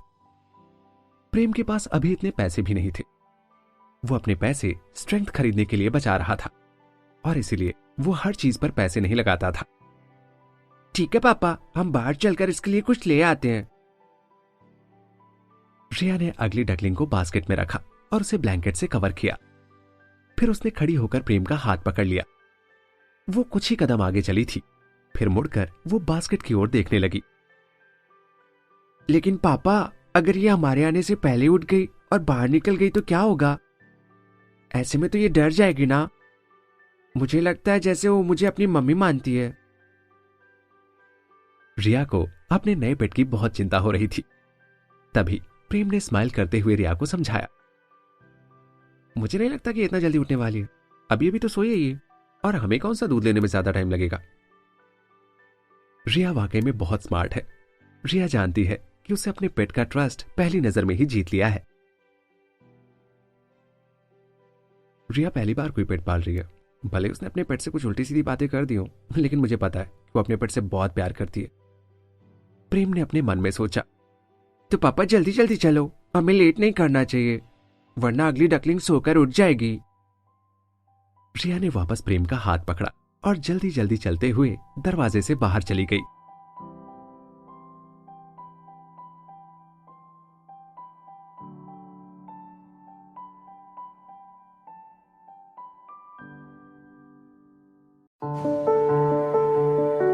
चैप्टर 57 टाइटल 1000 प्लेट राजमा चावल। प्रेम और रिया को दूध खरीदने में ज्यादा टाइम नहीं लगा। उन्हें जल्दी ही भेड़ का दूध एक जार मिल गया। प्रेम ने बस 20 कॉपर के सिक्के पे किए और उसे एक जार भी फ्री में मिला। प्रेम सोचने लगा कि कहीं वो ज्यादा लालची तो नहीं हो गया। जब वो दोनों रेस्टोरेंट की तरफ वापस जा रहे थे तो वो पोशन शॉप के सामने से फिर निकले। उन्होंने निकलते हुए काले कौवे और हरे तोते को फिर से टीज किया। अब रिया के पापा की वजह से कोई रिया को टीज नहीं कर रहा था, तो रिया उन सभी से टीज करने का बदला ले रही थी जिन्होंने उसे कभी ना कभी टीज किया था। अब रिया जब भी इस कौवे के सामने से निकलती थी उसे टीज करना नहीं भूलती थी, और कौवा भी उसे कुछ नहीं बोलता था, क्योंकि रिया वैसे भी कौवे को एक बार पिंजरे के साथ जला चुकी थी। जैसे ही प्रेम और रिया रेस्टोरेंट वापस आए, उन्हें बिल्ली के रोने की आवाज सुनाई दी। ऐसा लग रहा था जैसे बिल्ली बहुत घबरा गई हो। नन्ही बिल्ली अपने ब्लैंकेट के बाहर झांक रही थी और उसकी आंखें भीगी हुई थी। डरो मत अगली डकलिंग, तुम इतनी अगली हो कि तुम हमेशा सेफ रहोगी, तुम चाहे अकेली क्यों न रहो। रिया ने प्रेम के हाथ के नीचे से निकलकर बिल्ली की तरफ दौड़ते हुए कहा। इसका किसी को कंफर्ट करने का तरीका भी बिल्कुल अलग है। प्रेम ने काउंटर पर दूध रखते हुए सोचा। बिल्ली की टॉल थोड़ी मेसी हो गई थी। बिल्ली अपने बास्केट की एज पर अपने पंजे रख रिया को ऐसे देख रही थी जैसे वो कोई अबंडेंट चाइल्ड हो। उसकी आंखों में आंसू थे और वो बहुत सैड लग रही थी। ठीक है, अभी तुम सैड मत हो, हम नेक्स्ट टाइम तुम्हें अपने साथ लेकर चलेंगे। तुम एक नन्ही शैतान बिल्ली हो, देखो तुमने इतनी सी देर में अपने ब्लैंकेट का क्या हाल किया। तुम थोड़ी देर और नहीं सो पाई? रिया ने थोड़ा प्यार से कहा। वो बिल्ली के पास गई और उसके सिर पर हाथ फेरने लगी। बिल्ली ने तुरंत रोना बंद कर दिया और रिया के हाथ फेरने को एंजॉय करने लगी। प्रेम ने स्माइल करते हुए सोचा, रिया हमेशा इसको खाने की बात करती रहती है, लेकिन मुझे लगता है कि जैसे जैसे रिया अपने पेट के साथ रहेगी, रिया का इससे एक अच्छा बॉन्ड बन जाएगा। तब शायद वो कभी भी ऐसी बात नहीं करेगी। सभी लोग अपने पेट्स को बहुत प्यार करते हैं और वो कभी भी पेट्स को खाने के लिए तो नहीं पालते, और जानवरों से तो सभी का बॉन्ड अच्छा बन ही जाता है। प्रेम अभी से रिया पर इतना प्रेशर नहीं डालना चाहता था कि उसे क्या करना चाहिए और क्या नहीं, क्योंकि अगर इंसान खुद से ही फिगर आउट कर ले कि फ्रेंड्स और प्लेमेट्स कितने इंपॉर्टेंट होते हैं तो ये सबसे अच्छा होता है। किसी को जबरदस्ती को सिखाना तो बिल्कुल सही नहीं है। इंसान में दूसरों को लेकर खुद ही फीलिंग्स डेवलप होनी चाहिए, तभी वो एक दूसरे की ठीक से रिस्पेक्ट कर पाते हैं, और इसी के बाद दो लोगों में बॉन्ड स्ट्रांग होता है। रिया ने काले कौवे को अब अपना दोस्त बना लिया था और काला कौवा भी उससे अच्छे से बात करता था। रिया को बस थोड़ा सा सीखने की जरूरत है, फिर वो सभी रिलेशंस को अच्छे से समझने लगेगी। रिया इसे खाना चाहती थी क्योंकि उसे भुना गोश्त बहुत पसंद था, और उसके लिए ये अगली डकलिंग एक फूड से ज्यादा और कुछ भी नहीं थी। हालांकि रिया सोच रही थी कि ये बड़े होकर स्वान बन जाएगी, लेकिन ये तो एक बिल्ली है, तो शायद एक ना एक दिन रिया का सपना जरूर टूटेगा। प्रेम ने काउंटर से बेबी बॉटल उठाई और किचन में गया। उसने बॉटल और उसके निपल को पानी में उबलने डाल दिया जिससे उसके बैक्टीरिया मर जाएं। फिर उसने दूध गर्म करके थोड़ा सा दूध बॉटल में भरा और अपने हाथ में कुछ ड्रॉप्स गिराकर दूध का टेम्परेचर चेक किया। फिर उसने दूध के जार का ढक्कन लगाकर उसे फ्रिज में रख दिया और बेबी बॉटल लेकर किचन से बाहर आया।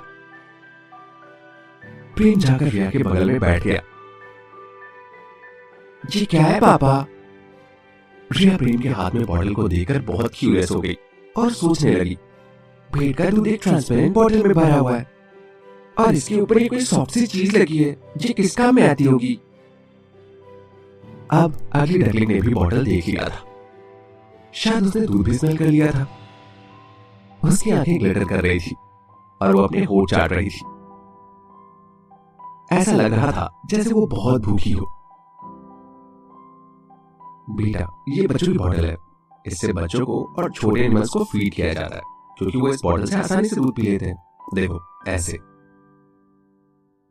प्रेम ने स्माइल किया और बॉटल को बिल्ली के मुंह में लगाया। बिल्ली को दूध की स्मेल बहुत अच्छी लगी और वो कुछ ही देर में दूध में खो चुकी थी। बिल्ली बहुत खुश होकर निपल से दूध पी रही थी। भेड़ का दूध बिल्ली के मुंह के किनारों से निकल रहा था और उसके व्हाइट फर पर टपक रहा था। बिल्ली को ये दूध बहुत पसंद आया। भेड़ के दूध में बाकी दूध के कंपैरिजन में कम मिठास होती है और अगली डकलिंग अभी 1 या 2 हफ्ते का एक बिल्ली का बच्चा ही तो है, और क्योंकि एक जंगली बिल्ली है तो ये आराम से भेड़ का दूध डाइजेस्ट कर लेगी। प्रेम ने बिल्ली को देखकर सोचा, अगर ऐसे भी काम नहीं बनता है तो मुझे सिस्टम से कोई फॉर्मूला खरीदना होगा जिससे मैं बिल्ली के लिए कुछ स्टडी कर सकूं। लेकिन ये सिस्टम ये सस्ते प्राइस में कहां कुछ बेचता है। बट बिल्ली को फीड करने के लिए कुछ ना कुछ तो चाहिए होगा। पापा, ये तो बहुत इंटरेस्टिंग है। क्या मैं भी इसे दूध पिला सकती हूँ? रिया ने बहुत एक्सपेक्टेशन के साथ पूछा। हाँ, क्यों नहीं, लेकिन इसे गंदा मत करना, यह भी बहुत छोटी है, इसलिए इसे साफ करना थोड़ा सा टफ होगा। हमें इसकी गर्दन पर पैड भी पहनाना होगा जिससे दूध इसके फर पर ना गिरे। प्रेम ने रिया को बॉटल पकड़ा दी और काउंटर में से बिब निकाल कर ले आया। पेट बिब पर सुंदर सुंदर फूल बने हुए थे। वो बिल्ली के मुंह से पहले बॉटल निकालकर फिर उसकी गर्दन पर बिब लगाना चाहता था, लेकिन शायद छोटी बिल्ली ने उसके इंटेंशन समझ लिए और बहुत जोर से बॉटल के निपल को पकड़ लिया। अब प्रेम के पास और कोई चॉइस नहीं बची थी तो उसने रिया से बॉटल को थोड़ा ऊपर करने को कहा और बिल्ली के दूध पीते पीते ही बिल्ली को बिब पहना दिया। तो ठीक है, फिर ये काम मैं तो बड़ा छोटा हूँ, एक बॉटल दूध इसके लिए इनफ होगा। मैं तब तक जाकर लंच के लिए इंग्रेडिएंट्स प्रिपेयर कर लेता हूँ। प्रेम ने रिया से कहा। रिया अभी अपने दोनों हाथों से बॉटल पकड़कर बिल्ली के बच्चे को दूध पिला रही थी। ठीक है पापा, आप बिल्कुल चिंता मत करो, मैं ये काम बहुत आसानी से कर लूंगी। ये मेरी पेट है और मुझे इसका ख्याल रखना सीखना ही पड़ेगा ना। रिया अगली डकलिंग को अपना दूध एंजॉय करते हुए देखने लगी। अगली डकलिंग, क्या ये बहुत अच्छा है? रिया ने बिल्ली के बच्चे से पूछा। ऐसा लग रहा था जैसे अगली डकलिंग को रिया की बात समझ आ गई। उसने दूध पीते हुए अपना सिर हिलाया। प्रेम ने किचन में जाकर सबसे पहले अपने हाथ धोए और फिर फ्रिज में से सब्जियां निकालकर उनके छोटे छोटे पीसेस किए। फिर उसने परसों के लिए कुछ राजमा भिगोए। राजमा इस नई डिश में सबसे जरूरी इंग्रेडिएंट थे। पिछली रात प्रेम ने आज और कल के लिए ऑलरेडी राजमा फूलने डाल दिए थे, इसलिए उसे कल तक राजमा की कोई शॉर्टेज नहीं होती। अब उसे परसों के राजमा के बारे में ही सोचना था और उन्हें फूलने के लिए डालना था, जिससे वो टाइम लेकर अच्छे से फूल जाए। उसे अपनी नई डिश के साथ कोई भी कॉम्प्रोमाइज नहीं करना था। उसके राजमा चावल हमेशा जैसे कंसिस्टेंट और डिलीशियस ही होने चाहिए। जैसे ही प्रेम का काम फिनिश हुआ तो वो रिया के पास देखने आया कि रिया अपना फीडिंग का काम कैसे कर रही है। उसने देखा कि रिया जमीन पर बैठी है और अपने हाथ में बॉटल पकड़कर खुद दूध पी रही है और बहुत खुश हो रही है। बास्केट की एज पर झुकी हुई अगली डकलिंग पहले प्रेम को और फिर रिया को देख रही थी। जब रिया दूध पी रही थी तो बिल्ली की आंखों में आंसू आ गए थे। हमें किसी फूडी इंसान पर फीलिंग का काम नहीं छोड़ना चाहिए। अब मेरी बेटी को ही देखो, इसने छोटे बिल्ली के बच्चे का दूध चुरा लिया और उसे खुद पी रही है। प्रेम ने अजीब सी स्माइल करते हुए कहा, रिया तुम अगली डकलिंग का दूध क्यों पी रही हो? अब देखो उसके पास कुछ भी नहीं बचा पीने के लिए। मुझे डर लग रहा था कि ये दूध इसके लिए बहुत ज्यादा तो नहीं है, इसलिए मैंने उसकी दूध पीने में हेल्प कर दी। रिया ने दूध पीते हुए कहा और फिर बिल्ली की तरफ मुड़कर बोली, मैंने सही कहा ना अगली डकलिंग? बिल्ली अब जोर जोर से रोने लगी। उसने बहुत दुख भरी आंखों से प्रेम की तरफ देखा और अपनी पूंछ हिलाने लगी। इस बेचारी बिल्ली के पास सब कुछ खाने को बचा ही नहीं। प्रेम ने बिल्ली को देखकर सोचा, उसने अपनी पिछली लाइफ में जो बिल्ली पाली थी वो कभी भी मीट नहीं खाती थी। भले ही प्रेम उसके मुंह के सामने जाकर ही मीट को न रख दे, उसे भी दूध ही देना पड़ता था। रिया तुम्हें भेड़ का दूध पसंद है क्या? प्रेम ने रिया को दूध पीता देखकर कहा। रिया ने बहुत प्यार से सिर हिलाया। हाँ, ये मुझे बहुत पसंद है। रिया बोलते हुए भी बॉटल की निपल अपने मुंह से बाहर नहीं कर रही थी। फिर नेक्स्ट टाइम हम तुम्हारे लिए भी थोड़ा सा दूध खरीद लेंगे और दूध के अंदर का कैल्शियम तुम्हें लंबा होने में हेल्प करेगा। प्रेम ने स्माइल करते हुए कहा। रिया ने शायद ही कभी भेड़ का दूध पिया होगा। प्रेम ने सिस्टम से एक बेबी बॉटल और खरीदी। उसके पास इसके अलावा और कोई ऑप्शन भी तो नहीं था, क्योंकि रिया और अर्ली डकलिंग दोनों एक ही बॉटल शेयर नहीं कर सकते। उसने थोड़ा सा दूध गर्म किया। उसने आधी बॉटल दूध बिल्ली को दिया और आधी बॉटल दूध रिया को दिया। दोनों छोटे बच्चों को दूध पीता देखकर प्रेम का दिल पिघल गया। अब उसकी फैमिली में एक और मेंबर ऐड हो चुका था। सडनली प्रेम को अपने दिमाग में सिस्टम की आवाज सुनाई दी। तुम्हारा अगला मिशन अपडेट हो चुका है। तुम्हें 10 दिन में 1000 राजमा चावल की प्लेट बेचनी है। मिशन कंप्लीट होने पर तुम्हें रसमलाई की रेसिपी अनलॉक करके दी जाएगी। अभी तक तुमने 48 प्लेट राजमा चावल बेचे हैं। फिर से 1000 प्लेट? कितना ओरिजिनल मिशन लेकर आते हो ना तुम सिस्टम। तुम इससे कुछ अच्छा मिशन भी दे सकते थे। प्रेम ने अपने होठ काटते हुए सिस्टम से अपने मन में कहा। प्रेम ने जल्दी ही सिस्टम के मिशन में डिफरेंस को समझ लिया था। इस बार उसे 1000 प्लेट राजमा चावल बेचने थे।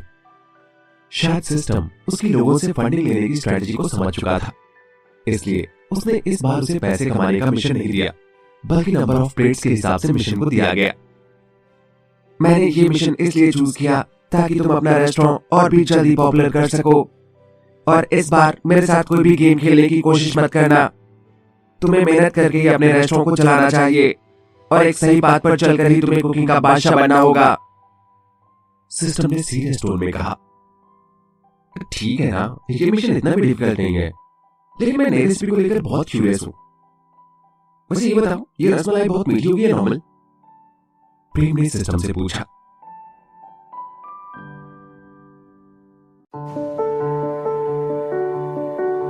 चैप्टर 58, टाइटल दूध के दांत।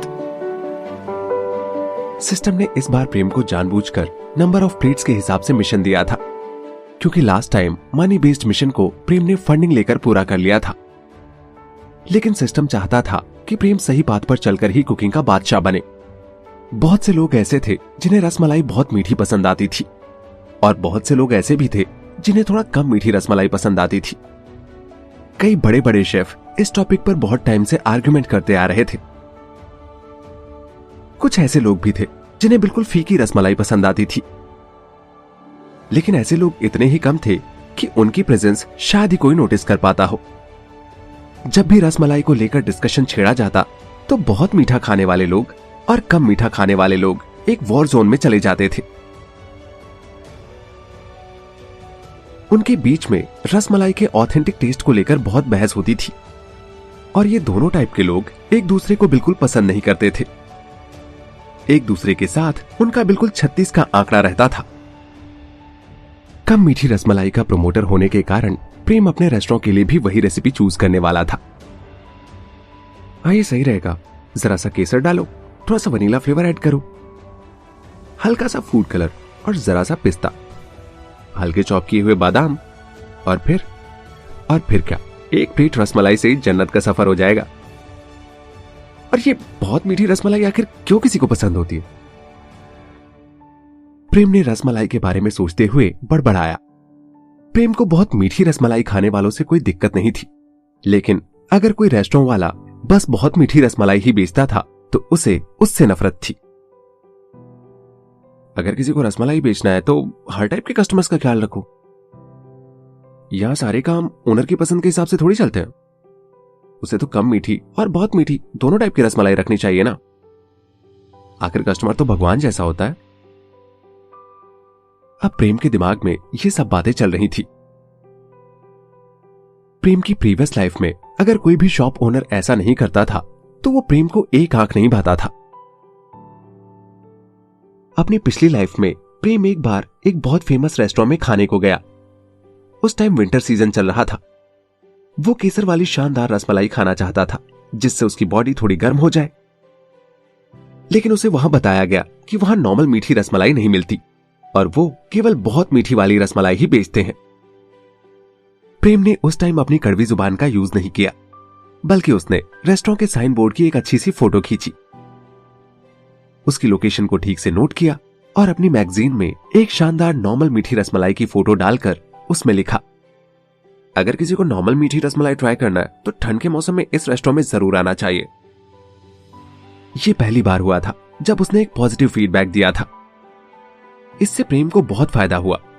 उसके कुछ ही टाइम में लाखों फैंस बन चुके थे और कुछ टाइम के लिए उसकी मैगजीन टॉप सेलर बनी हुई थी।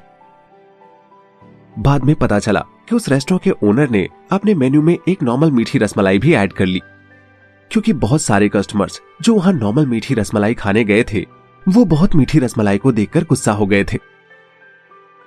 प्रेम की फीडबैक के बाद उस रेस्टोरेंट के कस्टमर्स 3 गुना से ज्यादा बढ़ चुके थे। उस रेस्टोरेंट का ओनर बहुत मीठी रसमलाई पसंद करने वालों में से एक था, लेकिन वो अपनी कम्युनिटी के साथ धोखा नहीं करना चाहता था, जो उसे एक ओनर होने के नाते करना पड़ा था। इसलिए उसने अपने रेस्टोरेंट को एक अच्छे रेट में किसी के हाथों बेच दिया और उसने एक बार खोल ली। अब प्रेम को लग रहा था कि इस दुनिया में आना उसके लिए थोड़ा फायदेमंद भी है। कम मीठी रसमलाई पसंद होने के कारण प्रेम अपने रेस्टोरेंट में भी नॉर्मल मीठी रसमलाई ही बेचेगा। इससे वो खुद को भी सेटिस्फाई कर लेगा और इस दुनिया में नॉर्मल मीठी रसमलाई को भी फेमस कर देगा। सडनली प्रेम को एक सीरियस प्रॉब्लम रियलाइज हुई और उसने सोचा, रिया को कैसी रसमलाई पसंद आएगी, बहुत मीठी या नॉर्मल मीठी? प्रेम ने रिया की तरफ देखकर सोचा। रिया अभी भी अपनी बॉटल पकड़कर खुशी खुशी अपना दूध एंजॉय कर रही थी। प्रेम ने अपनी आंखें स्क्वीज की और सोचा, शायद रिया को भी मेरी तरह नॉर्मल मीठी रसमलाई पसंद आए, लेकिन अगर नहीं आई तो इसकी मम्मी को कैसी चीजें पसंद थी? I mean, वो ज्यादा मीठा खाती थी या नॉर्मल मीठा? तुम्हें दोनों टाइप के रसमलाई की रेसिपी अनलॉक की जाएगी, सिस्टम ने थोड़ी देर बाद रिप्लाई किया। प्रेम ने सिर हिलाते हुए कहा, ये तो बहुत अच्छी बात है। अब प्रेम को थोड़ी सी चिंता होने लगी थी कि रिया को बहुत मीठी वाली रसमलाई पसंद ना आए, लेकिन अगर ऐसा होगा तो प्रेम कुछ भी नहीं कर पाएगा, क्योंकि रिया प्रेम की बेटी थी और प्रेम इस बात पर रिया से अपसेट भी नहीं हो सकता था कि उसे बहुत मीठी रसमलाई कैसे पसंद आ सकती है, जबकि उसके पापा को नॉर्मल मीठी रसमलाई अच्छी लगती है। इसके साथ ही साथ एक अच्छा रेस्टोरेंट ओनर होने के नाते प्रेम बाकी लोग जिन्हें बहुत मीठी रसमलाई पसंद आएगी उनके साथ भी कोई डिस्क्रिमिनेशन नहीं करेगा। ये लोगों की फूड हैबिट पर डिपेंड करता है कि वो ज्यादा मीठा खाते हैं या कम मीठा। इस बात पर उनसे आर्ग्यूमेंट नहीं किया जा सकता। अब प्रेम एक कस्टमर नहीं था, वो एक ओनर हो चुका था। इसलिए अगर वो ज्यादा मीठा खाने वालों को नॉर्मल मीठा सर्व करता तो उसके रेस्टोरेंट की रेपुटेशन खराब हो सकती थी, और प्रेम ऐसा बिल्कुल भी नहीं चाहता था। अभी तक यहाँ के लोगों को रसमलाई के बारे में कुछ पता भी नहीं होगा, तो शायद वो उसके बारे में कुछ क्लियर ना बता पाए, लेकिन वो इसके बारे में तो श्योर होंगे ना कि उन्हें ज्यादा मीठा पसंद है या नॉर्मल मीठा। प्रेम ने अपने मन में सोचा। प्रेम को हमेशा यह देखकर अच्छा लगता था कि उसके कस्टमर्स उसका बनाया फूड एंजॉय कर रहे हैं। जब भी प्रेम अपने कस्टमर्स को स्माइल करते हुए देखता था तो प्रेम हमेशा बहुत सेटिस्फाई फील करता था। प्रेम ने अपने मन में सिस्टम से कहा, ठीक है, मैं जल्दी से अपना मिशन पूरा कर लूंगा। प्रेम थोड़ी देर को हेजिटेट हुआ और फिर सिस्टम से उसने पूछा, अच्छा सिस्टम, मैं अभी थोड़ी सी रसमलाई खाना चाहता हूं, क्या हम इस बार प्री सेल्स नहीं कर सकते? इस बार सिस्टम बहुत देर तक साइलेंस रहा और उसके बाद बोला, अपने मिशन को थोड़ा सीरियस लो, मेरी रिस्पेक्ट करो, तुम हमेशा ऐसी अजीब अजीब डिमांड लेकर मेरे पास मत आया करो। सिस्टम ने चिल्लाते हुए कहा। उसकी आवाज इस बार रोर करने जैसी थी और उसकी आवाज में थोड़े इलेक्ट्रॉनिक नॉइजेस भी थे। ठीक है, मुझे तुम्हारी बात अच्छी तरह से समझ आ गई। ऐसा कहते हुए प्रेम ने अपने कान बंद करने चाहे, लेकिन दिमाग के अंदर तो कोई कान होते नहीं, तो उसे ये तेज आवाज सुननी ही पड़ी। प्रेम ने यह कभी नहीं सोचा था कि यह सिस्टम इतना शॉर्ट टेम्पर्ड हो सकता है। एक्चुअली प्रेम प्री सेल के आइडिया को लेकर ज्यादा सीरियस नहीं था। अभी उसके लिए सबसे जरूरी चीज थी कि वो कैसे अपने रेस्टोरेंट को फेमस करे। राजमा चावल इसका बेस्ट सॉल्यूशन था, क्योंकि इसे बनाना आसान था और बल्क में बनाया जा सकता था। इसलिए अभी प्रेम को कुछ दिनों तक राजमा चावल ही बेचने पर फोकस करना था। प्रेम ने उसके घर के दोनों बच्चों को भेड़ का दूध एंजॉय करते देखा और किचन में चला गया। उसने अंदर जाकर देखा कि दूध का जार बेंच पर रखा हुआ है। तभी प्रेम को याद आया कि उसकी पिछली लाइफ में जब उसने बिना गर्म किए भेड़ का दूध पिया था तो उसे वो बिल्कुल पसंद नहीं आया था। रिया और बिल्ली को उसने उबाल कर दूध दिया था, इसलिए उन्हें वो शायद इतना पसंद आ रहा था। क्यूरियस होकर प्रेम ने भी अपने लिए एक बाउल में दूध गर्म किया और दूध की एक सिप ली। भेड़ का दूध बहुत थिक, टेस्टी और थोड़ा सॉर था, लेकिन सॉरनेस से उसका टेस्ट खराब नहीं हुआ, बल्कि इस टेस्ट की वजह से प्रेम की भूख बढ़ चुकी थी। उसने आधा बाउल मिल्क थोड़ी ही देर में खत्म कर लिया और मिल्क पीने के बाद भी बहुत देर तक उसका टेस्ट उसके मुंह में बना रहा। इस दुनिया में भेड़ का दूध उसकी पिछली लाइफ के गाय और भेड़ के दूध से बहुत अच्छा था। अब उसे समझ आ चुका था कि इन दोनों बच्चों को यह दूध इतना पसंद क्यों आया। इस दुनिया के भेड़ का दूध वाकई में बहुत अलग है। मुझे ऐसा लगता है कि मुझे कल से डेली 1 जार भेड़ का दूध खरीदना चाहिए। प्रेम ने जार के ढक्कन को लगाते हुए सोचा और फिर उसने जार वापस फ्रिज में रखा। इस घर में रहने वाले तीनों मेंबर्स यानी कि प्रेम, रिया और बिल्ली, इन्हें अभी न्यूट्रिशन की बहुत जरूरत थी। अब रिया को एक प्लेमेट मिल चुकी थी तो वो पहले से ज्यादा स्माइल करती थी। रिया ने दूध पीने के बाद अपने अगली डकलिंग के सर पर हाथ फेरा। थोड़ी ही देर में अगली डकलिंग दोबारा सो गई। रिया ने बड़े ही डिसलाइक के साथ उसे उसकी बास्केट में वापस रखा। अब काफी टाइम बीत चुका था और प्रेम रिया के साथ बैठकर लंच कर रहा था। लंच करते टाइम रिया अपनी अगली डकलिंग को गोदी में बैठाए हुए थी। जब रिया शाही कबाब खा रही थी तो उसकी अगली डकलिंग उसकी तरफ देखकर म्याऊं कर रही थी। ऐसा लग रहा था जैसे वो भी शाही कबाब खाना चाहती हो। पापा, क्या हम इसे रेनबो कबाब खिला सकते हैं? रिया ने बिल्ली के इंटेंशन समझते हुए प्रेम से पूछा। नहीं, अभी नहीं, ये जब थोड़ी सी बड़ी हो जाएगी और जब इसके दांत आ जाएंगे हम तब इसे शाही कबाब खिला सकते हैं। लेकिन अभी तो उसके दांत ही नहीं है तो ये शाही कबाब चबा ही नहीं पाएगी और शायद अभी ये डाइजेस्ट भी ना कर पाए। अगली डकलिंग प्रेम की बात समझ गई थी। उसने अपने दूध के बहुत सारे दांत प्रेम को दिखाए और म्याऊं किया। प्रेम को बिल्ली के दांत देखकर बहुत सरप्राइज हुआ और उसने सोचा, इस दुनिया में अंडे से पैदा होने वाली बिल्ली वाकई बहुत डिफरेंट है। इसके तो बर्थ के पहले दिन से दांत है। फिर उसने बिल्ली को थोड़ा ध्यान से देखा और सिर हिलाते हुए बोला, अभी इसके दांत बहुत छोटे छोटे हैं, अभी इसे कुछ दिन वेट करना पड़ेगा। अगली डकलिंग ने फ्रस्ट्रेशन में अपना सर नीचे कर लिया। वो रिया की गोदी में लेट गई और थोड़ा इधर उधर होने लगी। ऐसा लग रहा था जैसे अगली डकलिंग अपसेट थी।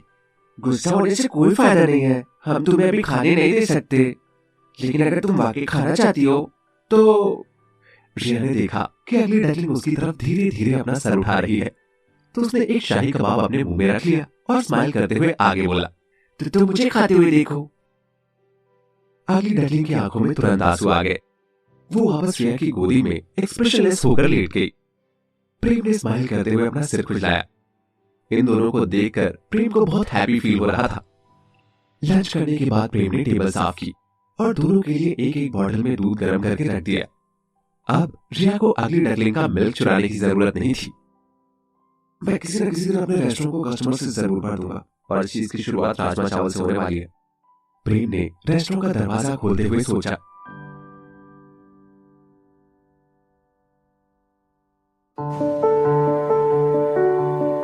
जब प्रेम ने रेस्टोरेंट का दरवाजा खोला तो एक यंग मैन रेस्टोरेंट के बाहर वेट कर रहा था।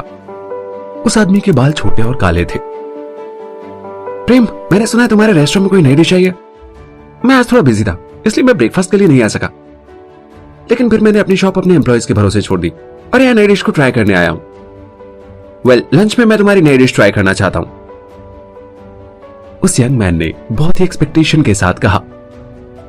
प्रेम ने स्माइल करते हुए सिर हिलाया।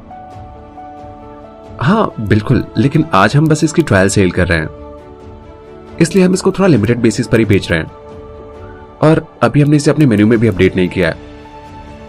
इस डिश की ऑफिशियल लॉन्चिंग कल होगी। प्रेम से बात कर रहे इस यंग मैन का नाम रोहनप्रीत है, जिसे कई लोग रोहन भी बुलाते हैं। इसकी उम्र करीब 28 साल की होगी।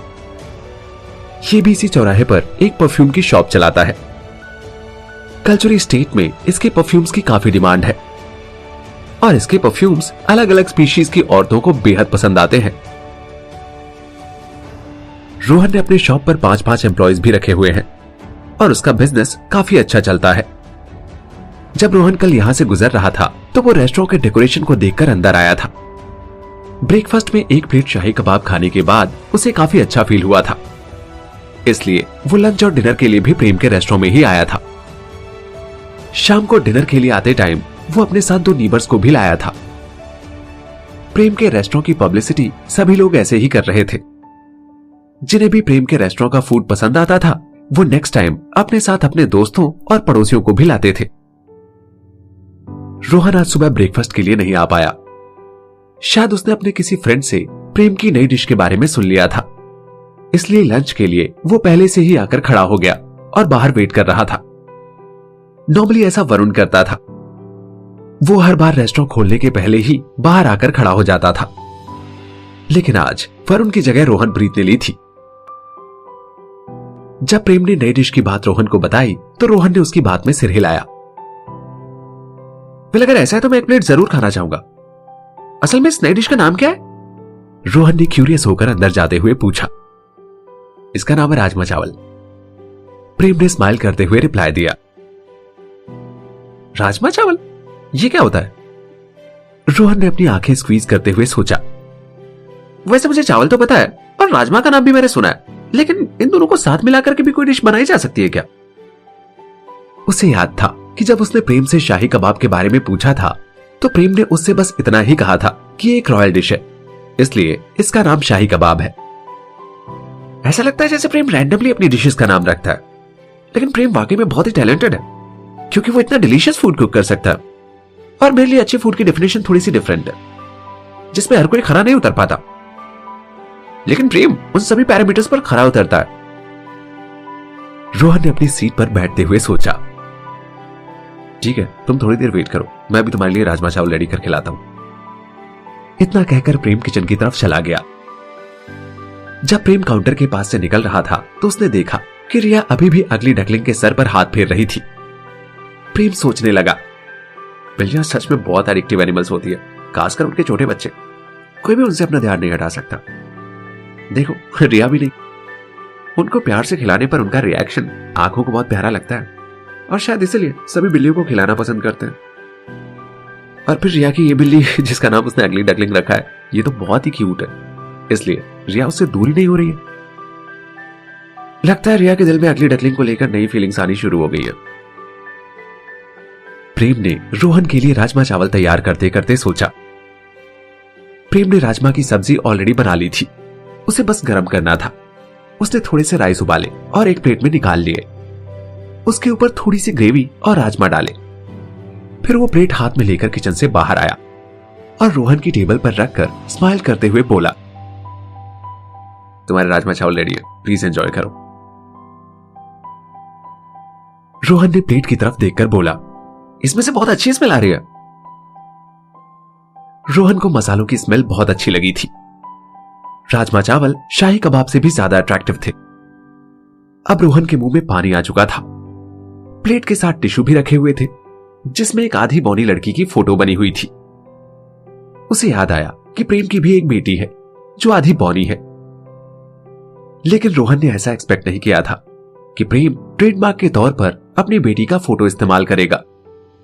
उसने टिश्यू को देखकर सोचा, प्रेम वाकई में बहुत ब्रेव और इंटरेस्टिंग है। ये एक अच्छा पिता है, वरना ऐसे हाफ ब्लड के बच्चों की फोटो यूज करने से उसे काफी प्रॉब्लम हो सकती है। खैर, प्रेम ने यह सब कुछ सोच समझ के ही किया होगा। प्रेम सभी स्पीशीज के लिए अपना रेस्टोरेंट चलाता था, तो उसे पता था कि हाफ ब्लड के लोग कौन सी परेशानी फेस कर रहे थे और सोसाइटी हाफ ब्लड के लोगों को कैसे ट्रीट करती है। प्रेम की सोच कहती थी कि शायद उसका ट्रेडमार्क देखने के बाद कुछ लोगों की मेंटालिटी चेंज हो जाए और वो इस टाइप का रेसिज्म बंद कर दे। एक बिजनेसमैन होने के नाते रोहन भी डिस्क्रिमिनेट नहीं करता था। उसे भी प्रेम की बेटी बहुत पसंद आई थी। रिया इतनी क्यूट थी कि हर कस्टमर उसे पसंद करता था। आज कहीं प्रेम की बेटी नहीं दिख रही है? रोहन ने इस सबसे अपना ध्यान हटाया और अपने राजमा चावल की तरफ देखने लगा। एक प्लेट में चावल रखकर उसके ऊपर राजमा और ग्रेवी डाले गए हैं। इसे देखकर तो किसी को भी भूख लग सकती है। ऐसे बड़ा इस डिश का नाम राजमा चावल? हाँ, रोहन अब खुद को रोक नहीं पा रहा था। उसने एक चम्मच राजमा चावल अपने मुंह में बहुत उम्मीद के साथ रखा। राजमा चावल का डिलीशियस टेस्ट उसके मुंह में एकदम घुल सा गया। टेस्टी ग्रेवी उसके सारे टेस्ट बड्स को टिकल कर रही थी। रोहन बहुत सेटिस्फाइड फील कर रहा था। वो राजमा चावल के टेस्ट में बिल्कुल खो गया और उसकी आंखें बंद हो चुकी थी। एक तरफ जहां शाही कबाब बहुत जेंटल और सूदिंग फील देते थे, वहीं दूसरी तरफ राजमा चावल बहुत वायलेंट और एक्साइटमेंट वाली फील दे रहे थे। रोहन की बॉडी बहुत गर्म हो गई और उसका ब्लड फ्लो काफी बढ़ गया। ये बहुत सही है यार। रोहन ने तुरंत अपनी आंखें खोली और राजमा चावल को एडमायर करते हुए उसके मुंह से आवाज निकली। उसे अपना ब्लड फ्लो ठीक उतना ही तेज फील हो रहा था जितना उसे अपने घर के बगल में रहने वाली लड़की के प्यार में पड़ने पर फील हुआ था। उस समय रोहन बहुत यंग था और उसे तब ऐसा लगा था जैसे उसे अपनी लाइफ का पर्पस मिल गया हो। खैर, इस प्यार का रिजल्ट इतना अच्छा नहीं रहा तो रोहन का दिल थोड़ा टूट चुका था। वो अक्सर थोड़ा अपसेट रहा करता था। अलग अलग स्पीशीज से बिजनेस करते टाइम वो हमेशा अपने चेहरे पर स्माइल रखता था, लेकिन उस टाइम प्यार में पड़ने से उसे स्माइल करना भी ठीक से याद नहीं रहता था। खैर, अब उसे दोबारा स्माइल करने की वजह मिल चुकी थी। प्रेम के राजमा चावल इतने डिलीशियस थे कि उससे रोहन को बहुत अच्छा फील हो रहा था और अब रोहन दोबारा स्माइल करना चाहता था। रोहन ने एक बाइट और ली और फिर एक और। अब रोहन खुद को राजमा चावल खाने से रोक नहीं पा रहा था और वो रुकना भी नहीं चाहता था। अब बस उसके दिमाग में राजमा चावल ही चल रहे थे। ऐसा करते हुए उसके चेहरे पर एक हैप्पी स्माइल बनी हुई थी। रोहन 17 साल की एज में ककाओ आया था और उसने एक छोटे से वर्कर के तौर पर अपना काम शुरू किया। उसने बहुत मेहनत की, फेलियर भी देखा, दर दर की ठोकर भी खाई, लेकिन आखिरकार वो जीत गया। अब इस गांव में उसके पैर अच्छे से फैल चुके थे। उसने चौराहे पर अपनी खुद की शॉप भी खोल ली थी। उसे इस गांव में अब 10 साल बीत गए थे। अब तो उसे ठीक से याद भी नहीं कि जब वो इस गांव में आया था तब वो कैसा दिखता था। जब वो पहली बार ककाओ आया था और यहाँ के बड़े से चौराहे को देखा तो उसने सोचा था कि वो यहाँ अपनी 10 शॉप खोलेगा और बहुत पॉपुलर बनेगा। लेकिन अब वो अपनी एक शॉप में ही बहुत सेटिस्फाइड था और उसी में पूरा ध्यान लगाता था। उसके मन में दूसरी शॉप खोलने के आइडियाज थे, लेकिन अभी उसे इस काम की कोई भी जल्दी नहीं थी। जब रोहन ने अपने राजमा चावल फिनिश कर लिए तो उसने प्रेम की तरफ देखा। प्रेम, मुझे लगता है कि मुझे एक शॉप और खोल लेनी चाहिए। रोहन ने स्माइल करते हुए कहा। प्रेम ने भी स्माइल के साथ जवाब दिया, ये तो काफी अच्छी बात है। प्रेम को पता नहीं था कि रोहन ने उसे ऐसा क्यों कहा, लेकिन शायद राजमा चावल की वजह से उसके अंदर ये स्ट्रेंथ आई थी और ये बात प्रेम को बहुत पसंद आई। अच्छा प्रेम, मुझे एक प्लेट राजमा चावल और ला दो। मैं बहुत श्योर हूं कि ये शानदार डिश पूरे गांव में बहुत जल्दी पॉपुलर होगी। रोहन ने बहुत खुश होकर प्रेम से कहा, वेल थैंक यू, तुम बस थोड़ी देर वेट करो। मैं यूं गया और यूं आया। फिर प्रेम किचन में गया और एक प्लेट राजमा चावल और लेकर आया। रोहन ने धीरे धीरे अपने दूसरे प्लेट राजमा चावल भी खा लिए। फिर उसने अपना पर्स निकाला। अच्छा प्रेम, मैं अपने एम्प्लॉइज के लिए भी 5 प्लेट राजमा चावल खरीदना चाहता हूं। रोहन ने प्रेम को देखते हुए कहा। रोहन, आज हमने सिर्फ सैंपल के तौर पर राजमा चावल बनाया। हर कस्टमर बस 3 प्लेट राजमा चावल ही खरीद सकता है। प्रेम ने एक एस्टिमेट तैयार किया था जिससे कि ट्रायल सेल से लोगों का अटेंशन उसकी नई डिश पर आएगा और कल जब वो ऑफिशियल सेल स्टार्ट करेगा तो वो पहले से ही प्रिपेयर्ड होगा। इसलिए आज उसने ज्यादा राजमा चावल नहीं बनाए थे। रोहन ने हाँ में सिर हिलाया। रोहन भी एक बिजनेसमैन था, इसलिए वो समझ सकता था कि प्रेम ऐसा क्यों कर रहा है। उसने प्रेम से कहा, ओह अब समझ आया, फिर मैं एक प्लेट और खरीद लेता हूं। दरअसल आज एक लड़के के पापा एक्सपायर हो गए तो बहुत डाउन फील कर रहा है एंड आई थिंक कि तुम्हारे फूड से उसे कुछ स्ट्रेंथ मिलेगी और वो थोड़ा अच्छा फील करेगा। प्रेम ने रोहन को जाते हुए देखकर सिर हिलाया। उसने टेबल पर से सोने के सिक्के कलेक्ट कर लिए। तभी एक और कस्टमर आया। प्रेम, मैंने सुना है आज तुमने नई डिश बनाई है ना? वो आदमी बॉक्स में कौन सी डिश लेकर जा रहा था? उसकी खुशबू वाकई में बहुत लाजवाब थी। उस कस्टमर ने पूछा।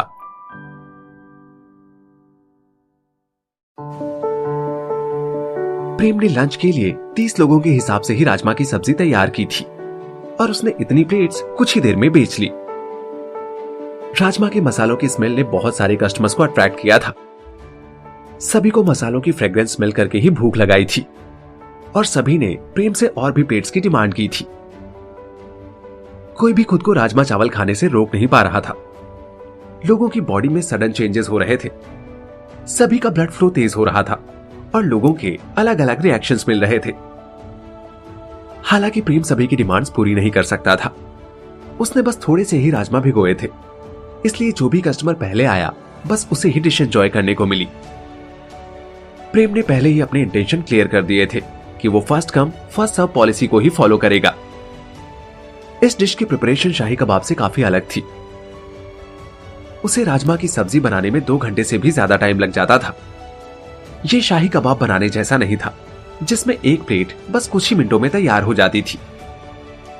हालांकि राजमा चावल बहुत बल्क में प्रिपेयर किए जा सकते थे और शाही कबाब के साथ ऐसी बात नहीं थी। बल्क में रेडी हो जाने के कारण प्रेम का कुकिंग टाइम बच जाता था और फिर सर्विंग भी जल्दी होती थी। कस्टमर्स को रेस्टोरेंट के टिश्यू पेपर भी बहुत पसंद आए। वो अपने डेली रूटीन में इन टिश्यू पेपर का यूज करने के बारे में बात कर रहे थे। सभी कस्टमर्स का मानना था कि टिश्यू पेपर पर बनी हुई फोटो बहुत क्यूट है। उनके ये कॉम्प्लीमेंट सुनकर रिया बहुत खुश होती थी। ये पहली बार हो रहा था जब हाफ ब्लड के लोगों को इतनी एक्सेप्टेंस मिल रही थी। रिया के फोटो को देखकर किसी के भी अंदर रेसिज्म वाली फीलिंग नहीं आई। सभी को रिया और रिया की फोटो दोनों बहुत पसंद आती थी। डिनर का टाइम आते आते बहुत सारे लोगों को प्रेम की नई डिश के बारे में पता चल चुका था और डिनर के लिए और भी ज्यादा कस्टमर्स प्रेम के रेस्टोरेंट में आए। शाही कबाब और राजमा चावल खाकर सभी कस्टमर्स बहुत खुश हुए। उन्होंने ऐसी डिश पहले कभी नहीं खाई थी। दोनों डिशेस बिल्कुल यूनिक तरीके से बनाई गई थी और उनके टेस्ट बिल्कुल डिफरेंट थे। इससे सभी कस्टमर्स के फूड के बारे में जितने भी कॉन्सेप्ट थे वो बदल चुके थे।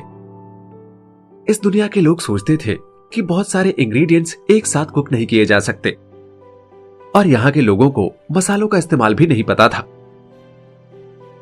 यहाँ सभी डिशेस के ऊपर नमक और मिर्ची अलग से डालकर खाई जाती थी, लेकिन प्रेम की डिशेस में सभी मसाले अच्छे से पकाकर सर्व किए जाते थे।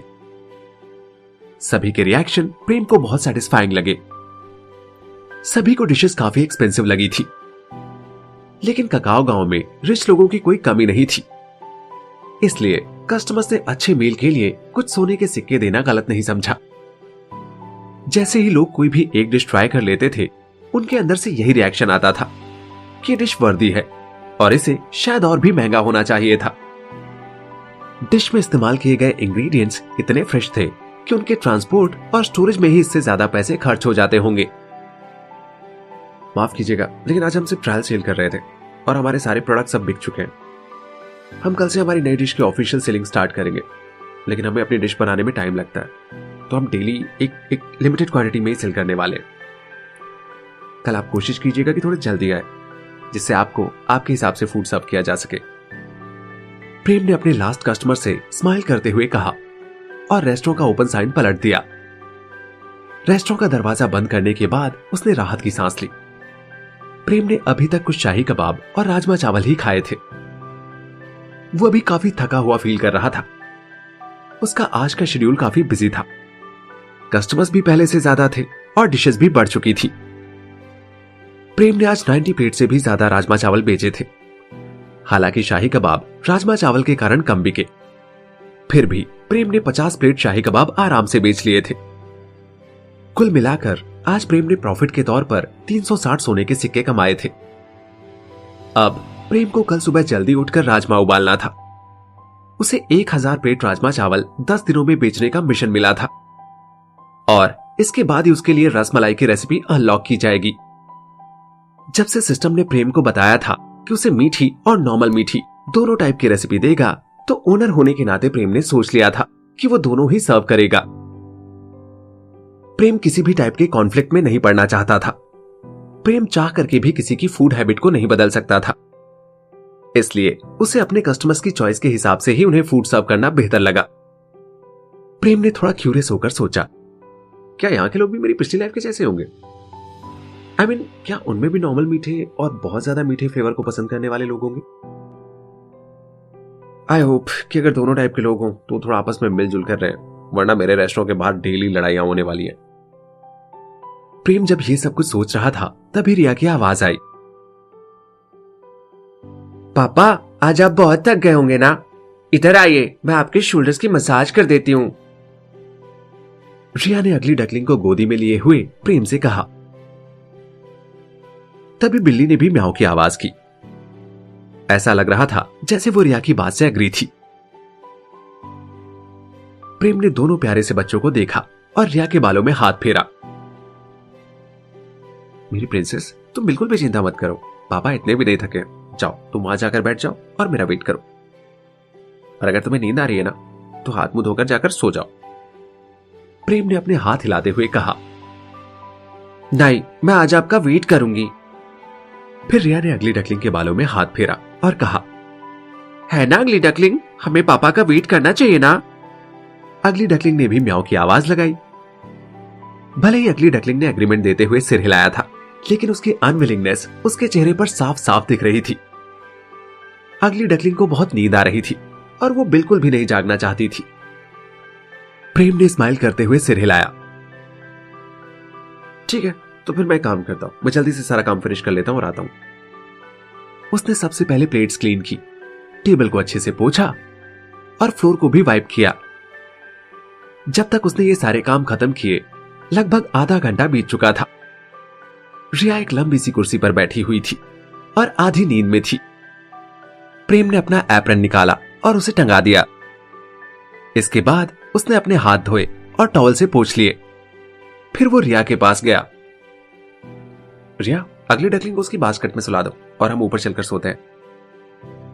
प्रेम ने बड़ी ही सॉफ्ट वॉइस में रिया के बालों पर हाथ फेरते हुए कहा।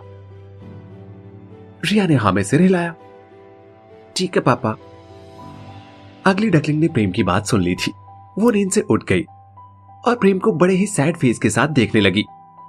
फिर उसने अपना सिर हिलाया और अपने पंजे से रिया की ड्रेस पर रब करने लगी। ऐसा लग रहा था जैसे वो रिया को जाने नहीं देना चाहती। नहीं अगली डकलिंग, पापा ने कहा है ना कि तुम्हें यही बास्केट में सोना पड़ेगा। फिर उसने बिल्ली के बच्चे को उठाया और उसे अपने सीने से लगा लिया। तुम इतनी अगली हो कि अगर मैं बीच रात में उठी और तुम्हारा अगली फेस देखा तो शायद मैं डरकर तुम्हें बेड से लात मार के गिरा दूं। रिया ने चेयर से उतरते हुए कहा। प्रेम को कुछ समझ नहीं आया तो वो हंसने लगा। ऐसा लग रहा था जैसे रिया को कुछ भी सिखाने की जरूरत नहीं थी। रिया कड़वी जुबान लेकर ही पैदा हुई थी। तभी अगली डकलिंग ने म्याऊ किया। अगली डकलिंग शायद ये प्रूव करने की कोशिश कर रही थी कि वो इतनी भी अगली नहीं है, लेकिन रिया ने उसकी बात नहीं सुनी और उसे बास्केट में रखकर उसे ब्लैंकेट से अच्छी तरह कवर कर दिया। फिर रिया खड़ी हो गई। अगली डकलिंग, अब सो जाओ। अगर तुम अच्छे से बिहेव करोगी तो कल मैं तुम्हारे साथ खेलूंगी। रिया ने बिल्ली की तरफ अपनी उंगली दिखाते हुए कहा। फिर उसने प्रेम का हाथ पकड़ा और ऊपर जाने के लिए तैयार हो गई। अगली डकलिंग बास्केट के अंदर से बहुत जल्दी बाहर निकल आई। उसने अपने पंजे बास्केट के एज पर रखे और सैड फेस बनाकर रोने लगी। वो अभी रिया को जाते हुए देख रही थी। रिया अपनी जगह पर रुक गई और मुड़कर अपनी बिल्ली की तरफ देखने लगी। पापा, ये बहुत डरी हुई लग रही है ना, क्या हम इसे ऊपर ले जा सकते हैं? मैं ट्राई करूंगी कि मैं इसे बेड से लात मार के नीचे ना गिराऊं। रिया ने प्रेम की तरफ देखते हुए पूछा। प्रेम ने उस बेचारी बिल्ली और रिया के एक्सपेक्टेंट फेस को देखा। ये दोनों बच्चे इतने अडोरेबल हैं कि इनकी क्यूटनेस से होने वाले अटैक के बाद कोई भी इनकी बात मानने से खुद को रोक नहीं सकता। अब प्रेम के पास कोई चॉइस नहीं बची थी। उसने बोला, ठीक है, इसे भी ऊपर ही ले चलो। रिया ने खुश होकर स्माइल की। जब वो अगली डकलिंग की तरफ मुड़ी तो उसने अपनी स्माइल छुपा ली और थोड़ा सीरियस होकर बोली, तुम्हारे साथ सोना थोड़ा डिफिकल्ट होगा, अपना फेस कवर करके ही सोना और मुझे डराने की कोशिश तो बिल्कुल भी मत करना। अगली डकलिंग ने खुश होकर म्याऊ किया और फिर रिया की गोदी में आकर वो एकदम कंफर्टेबल हो गई। उसने अपना सर रिया के सीने में रब किया और फिर अपनी आंखें बंद कर ली। जैसे ही वो लोग ऊपर पहुंचे तो रिया ने सोती हुई बिल्ली को अपने छोटे से बेड के साइड में सुला दिया। रिया ने बिल्ली का सिर अपने पिलो पर बहुत केयरफुली रखा ताकि उसकी नींद ना खुल जाए। फिर वो प्रेम के साथ हाथ मुंह धोने चली गई। प्रेम ने रिया के हाथ मुंह धोने में हेल्प की और उसके लिए सिस्टम से एक और स्लीपवेयर खरीद लिए। फिर प्रेम रिया को गोदी में उठाकर उसके बेड तक लेकर गया। जैसे ही रिया अपने बेड पर लेटी, अगली डकलिंग ने अपने पंजे उसके हाथ पर रख लिए और अपना सर भी उसी के हाथ पर रख दिया। तुम तो बहुत हेवी हो, रिया ने अगली डकलिंग को दूर करते हुए कहा। गुड नाइट पापा, रिया ने प्रेम को देखकर जवाई लेते हुए सॉफ्टली कहा। गुड नाइट मेरा बच्चा, प्रेम ने रिया के बालों में हाथ फेरकर स्माइल करते हुए जवाब दिया। रिया की नींद बहुत जल्दी लग गई। जैसे ही रिया सोई, अगली डकलिंग वापस उसके हाथ पर जाकर सो गई और अपना चेहरा भी उसके हाथों पर रख दिया। प्रेम ने अपना सिर हिलाते हुए स्माइल की और सोचा, कितने प्यारे बच्चे हैं ये। उसने दोनों को अच्छे से ब्लैंकेट से कवर किया और फिर लाइट्स ऑफ की। प्रेम ने अपने स्लीपवेयर उठाए और धीरे से चलते हुए नहाने चला गया। नहाने के बाद प्रेम ने बेड पर लेटते हुए सिस्टम से कहा, सिस्टम, मुझे लगता है कि हमें अपने मेन्यू में कुछ स्पेशल करने की जरूरत है। चाहे शाही कबाब हो या राजमा चावल, ये दोनों ही मेन डिश नहीं है। एंड आई थिंक कि हमारे पास मेन कोर्स के लिए भी कुछ होना चाहिए।